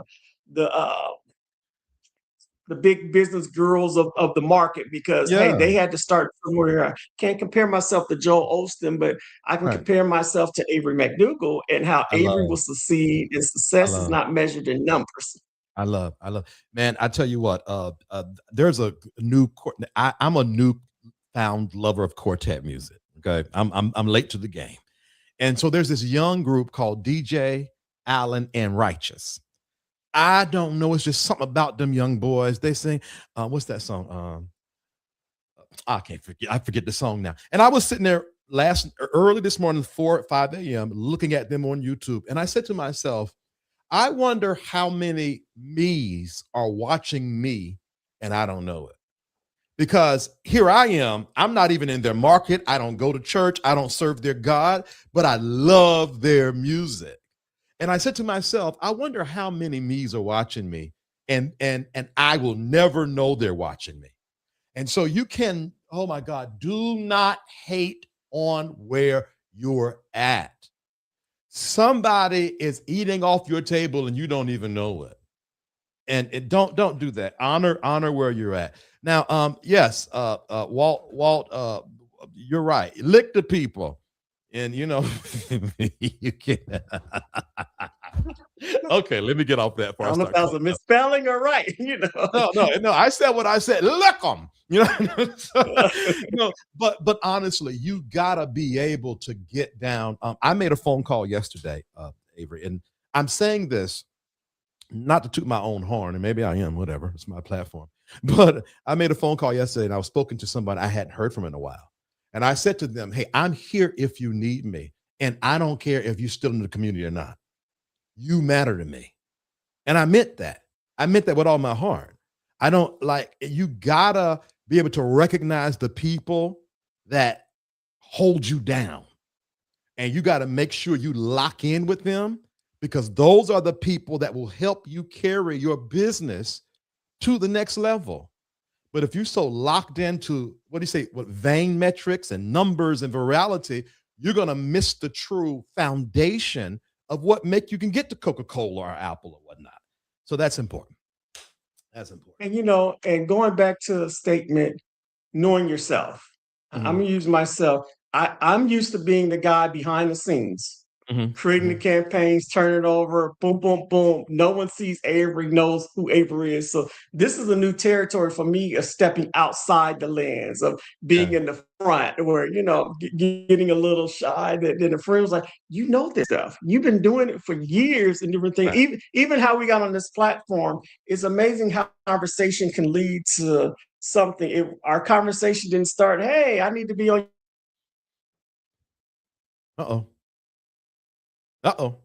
froze up, buddy. Maybe it's just my end. Hello? Jesus is my rock. Jesus is my rock. Oh, Lord. Is he froze up on y'all's end? Okay, it is frozen. Okay. It's frozen. All right, I think you're coming back. You're coming back now. Jesus is my rock. I tell you what. Well, here's what we're gonna do. I need to go get his book out of my room anyway. Let's go to a quick commercial break. Hopefully by then, we'll be unfrozen, and then we'll continue the conversation. Yeah, you still frozen. We're gonna go on a commercial break real quick. Maybe you'll come out of it by then. We'll be right back. Hallelujah. Safe Space, refuge for growth and healing. Want to be connected to all that Safe Space has to offer? Join our email community. Stay in the loop with inspirational insights and updates. Join our email community and connect with like-minded individuals on the path to self-discovery. Sign up now. Find your tribe in a safe, supportive space. Join the Safe Space private community and connect with others who get it. We're waiting for you. Stay connected wherever you are with lives and video drops. Text VTerrillHill to 833-458-3658 for instant updates and powerful insights. Join the text community now. Curious about what's next? Book an intuitive tarot reading with VTerrillHill and get the clarity you need. Your future awaits. Heal from within and transform your life. Schedule a soul healing consultation and take the first step towards wholeness. Start your journey today. Click the Linktree link inside of the description box connected to this video for all of what the Safe Space universe has to offer.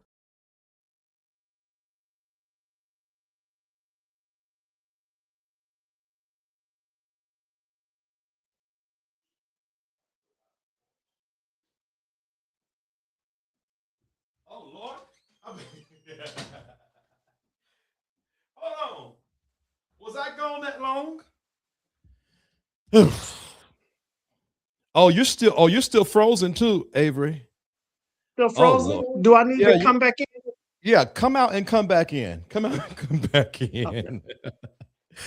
Oh my God. Hold on. We're gonna let Avery get himself together. Let's talk real quick, y'all. Y'all pray for me, man. When I tell you I am out of order, I am so out of order.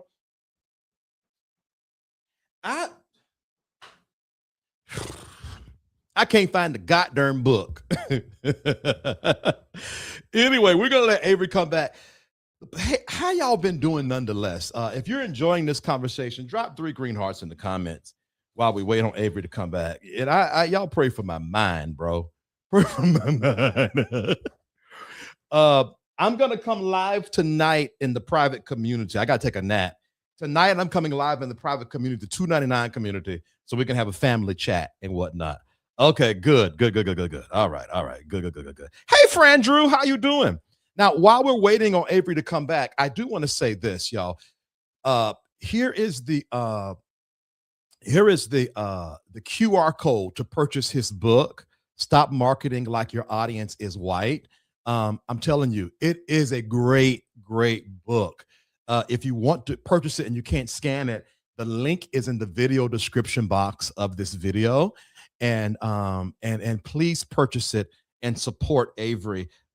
He is a Black American business owner. And he is not just a rando. He has been in the marketing space for 18 years, and he has campaigns all over America. Let's see here. I'm back if you can see me. I can't see you, bud. I can't see you. So I don't know what is your camera on? Make sure your camera is on. I really hate it because we were just about to get started real good, even though we've been on here for 2 hours. Also, he does consultations as well. His LinkedIn is in the video description box, so please check him out as well, y'all. All of his information is in there. Let me see here. Let me see. Connect with Avery McDougall's LinkedIn and get the book here. Okay, I'm going to put his email address in this before this is over with. It looks like we've lost him here. I'm in the studio. Do you have to put me in? No, it's I don't see your video. Let me see here. Let me see. Hello? Yeah, can you hear me? Yeah, well, we can't see you though. Can't see. We can't see. We can hear you, but we can't see you. Hey, Mariah, how you doing? Jesus is my rock. Jesus is my rock. Y'all, I love that song. Talk about it, DJ. Oh my God. All right, Avery, I tell you what. Can you still hear me? I can hear you fine. I can see you all right. too. Okay, good. Because yeah, we can't see you, but that's okay. I tell you what, go ahead and give us some final words, man, and let us know how we can reach you and whatnot.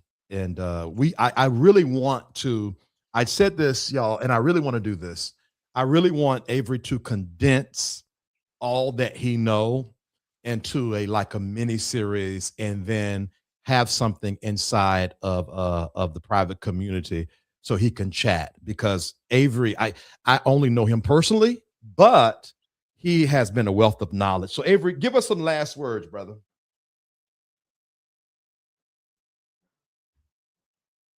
Are you there? Lord, he ain't there. Proving work that does. Oh, there you go. I'm All not right, go here ahead. no more. Yeah, you good. You good. Go ahead. The visual too, or just the hearing? Yeah, I can hear you now. Okay. So, like I said, representation is not just being in the room. It's about what happens when we're in the room. So if we're still approving work that doesn't reflect our communities, that's where we're part of the breakdown too. So we can be a part of the breakdown. In this book, I also developed a discussion guide that you could use. I developed a worksheet. So if you're a business owner, if you're a ministry, you can go to the worksheet and say, am I doing this? Have we thought about this? So it gives you a step-by-step guide. This book is just not for you to give you knowledge. This book is to move you to action. We have a section that says, do the damn work. So the book is teaching you how to do the work. You good? Go ahead. Did we lose him again? Golly. Lost it again? Yeah, I hate this. Can you hear me or no? I can hear you now. All right, you good now. Did you hear that last statement about the guide? You said the last thing we heard was do the damn work. Okay, well, with the do the damn work, I said it's a guide. So if you're not a marketer, if you understand marketing, you have the tools that you can say, hey, am I doing this for my program, my business? What do I need to do to move forward? So this gives you those steps. So it's not a book for you just to read to get the knowledge. It's a book to give you tools that you can move your business, whatever it may be in business. It could be a ministry. It could be something individual in your life that you're trying to get your thought leadership out, Brad. You will get those steps to help you move forward. And it doesn't cost you anything to get. Lord, he gone again. The devil's so busy. Avery, you can't be so wordy, brother, because you're going out. Yeah. Okay, here's the end. Buy the book. That's it. Simple. Hey, thank you, man. I appreciate you. And we're going to have you back again, man. For sure, for sure. And I'll work on that. So, and if you set info@correctstrategies.com and prove that you are joined to Safe Space, then we'll make sure you get a copy of this book. Absolutely. Did you hear that? Okay. I'm going to put that email address as soon as this live is over. All right. Celeste says, thank you, Avery. All right. Welcome, thank you. Celeste. All right. All right. Thank you so much. I'm going to holler at you once we get off this live, brother. He's gone now. Y'all, okay. Walt says this was dope, Avery. Wasn't it dope, y'all? I really enjoyed this. Let me ask y'all a question real quick before we go, because we're about to get out of here. It's been 2 hours and 10 minutes. Jesus Christ. Should I do a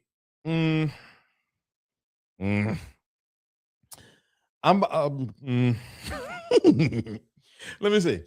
Should I go live publicly tonight or private in the 299 tonight? Because I feel like I want to do a very candid video on where I've been. You know, I don't know. Y'all let me know. If I do it candid, public, I probably do a pre-record. If I do it private, I'll probably go live. Frandrew says private. Okay.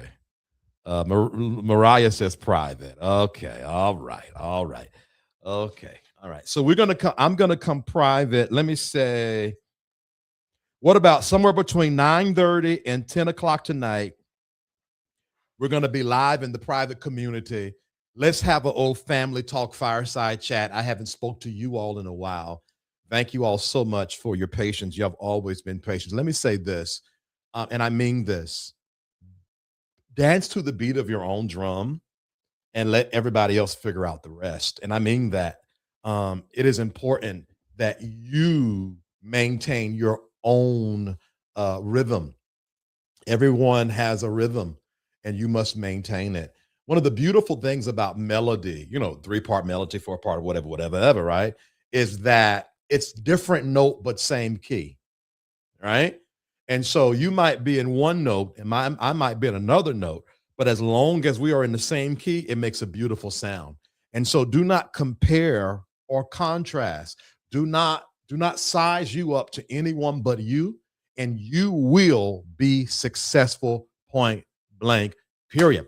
Thank you so much for rocking with me. If you want to be notified when I come live, I ain't did this in so long. If you want to be notified when I come live, text VTerrillHill to 833-458-3658. Text VTerrillHill to 833-458-3658. If you enjoyed this platform today, if I can get 8 of you to send $10, it'll help us reach our goal. The Cash App is SafeSpaceVTH. The PayPal and Zelle is info@VTerrillHill.com, and the Venmo is @VTerrillHill. P.O. Box 221, Wissett, North Carolina 27377 is the P.O. Box. If you want to be a part of the live tonight between 9:30 and 10 o'clock, join the private community for $2.99. There's a join button if you're on YouTube, desktop, or laptop. Other than that, click the Linktree link in the video description box of the video you're watching now. I do have a spirituality and consciousness community called Sacred Space. Sacred Space. Thank you so much for sending that $10. If I can get 7 of you, we'll reach our goal. Sacred Space, and you can get there by going to www.joinsafespace.com. When I am not live on YouTube, I hardly ever miss a live in Sacred Space. So those that are a part of Sacred Space have been seeing me twice a week since 2026 came in.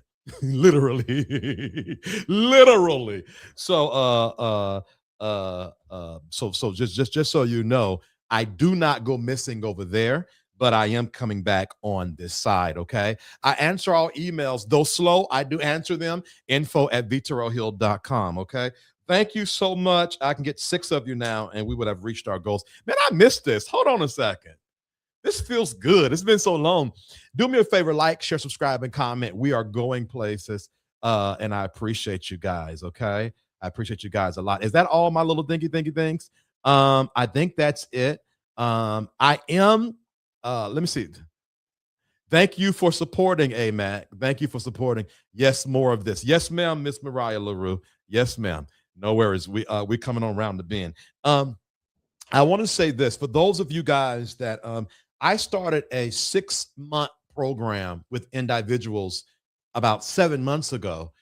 And I chose specific people to do one-on-one mentorship with because I wanted to see if it would work. And I cannot tell you how effective it has been. That has led me to broaden the door and open up. And I am going to be starting a mentorship program in the very, very near future, probably more than in June. Okay. And more information coming out about that soon. And what that's going to look like is it's going to be a group session once a week that's solely for us, and then a discussion board that we can talk with each other throughout the week, and then 1 hour session with me a month, one-on-one. And what we do is we set goals and then we meet those goals. One of my first participants in this started out wanting to start their business, and not only have they literally started the process, they're back in school and have completed a book, all in the 6 months, literally. And them going back to school is a part of their business plan. And so I'm telling you, you have no idea the power that we can create when we sit one-on-one. I am gifted to help people become the best version of themselves. And so keep an eye out. If you want to know what's going on, just keep an eye out. You can text the VTerrillHill to 833-458-3658. As well, I am about to start up. Okay, we're about to get going again, guys. Like, for real. We're literally about to get going again, all right? So I'm about to start up my email community.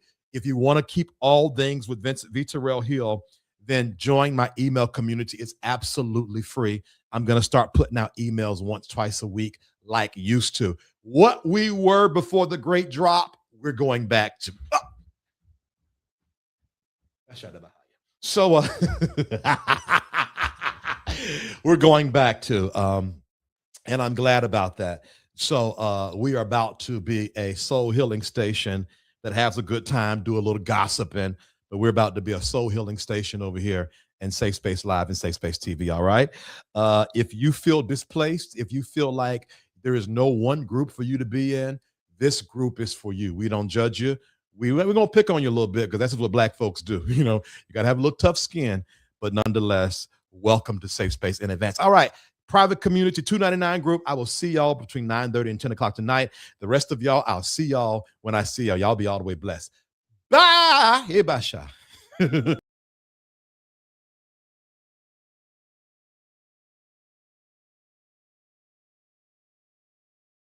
Safe Space, refuge for growth and healing. Want to be connected to all that Safe Space has to offer? Join our email community. Stay in the loop with inspirational insights and updates. Join our email community and connect with like-minded individuals on the path to self-discovery. Sign up now. Find your tribe in a safe, supportive space. Join the Safe Space private community and connect with others who get it. We're waiting for you. Stay connected wherever you are with lives and video drops. Text VTerrillHill to 833-458-3658 for instant updates and powerful insights. Join the text community now. Curious about what's next? Book an intuitive tarot reading with VTerrillHill and get the clarity you need. Your future awaits. Heal from within and transform your life. Schedule a soul healing consultation and take the first step towards wholeness. Start your journey today. Click the Linktree link inside of the description box connected to this video for all of what the Safe Space universe has to offer.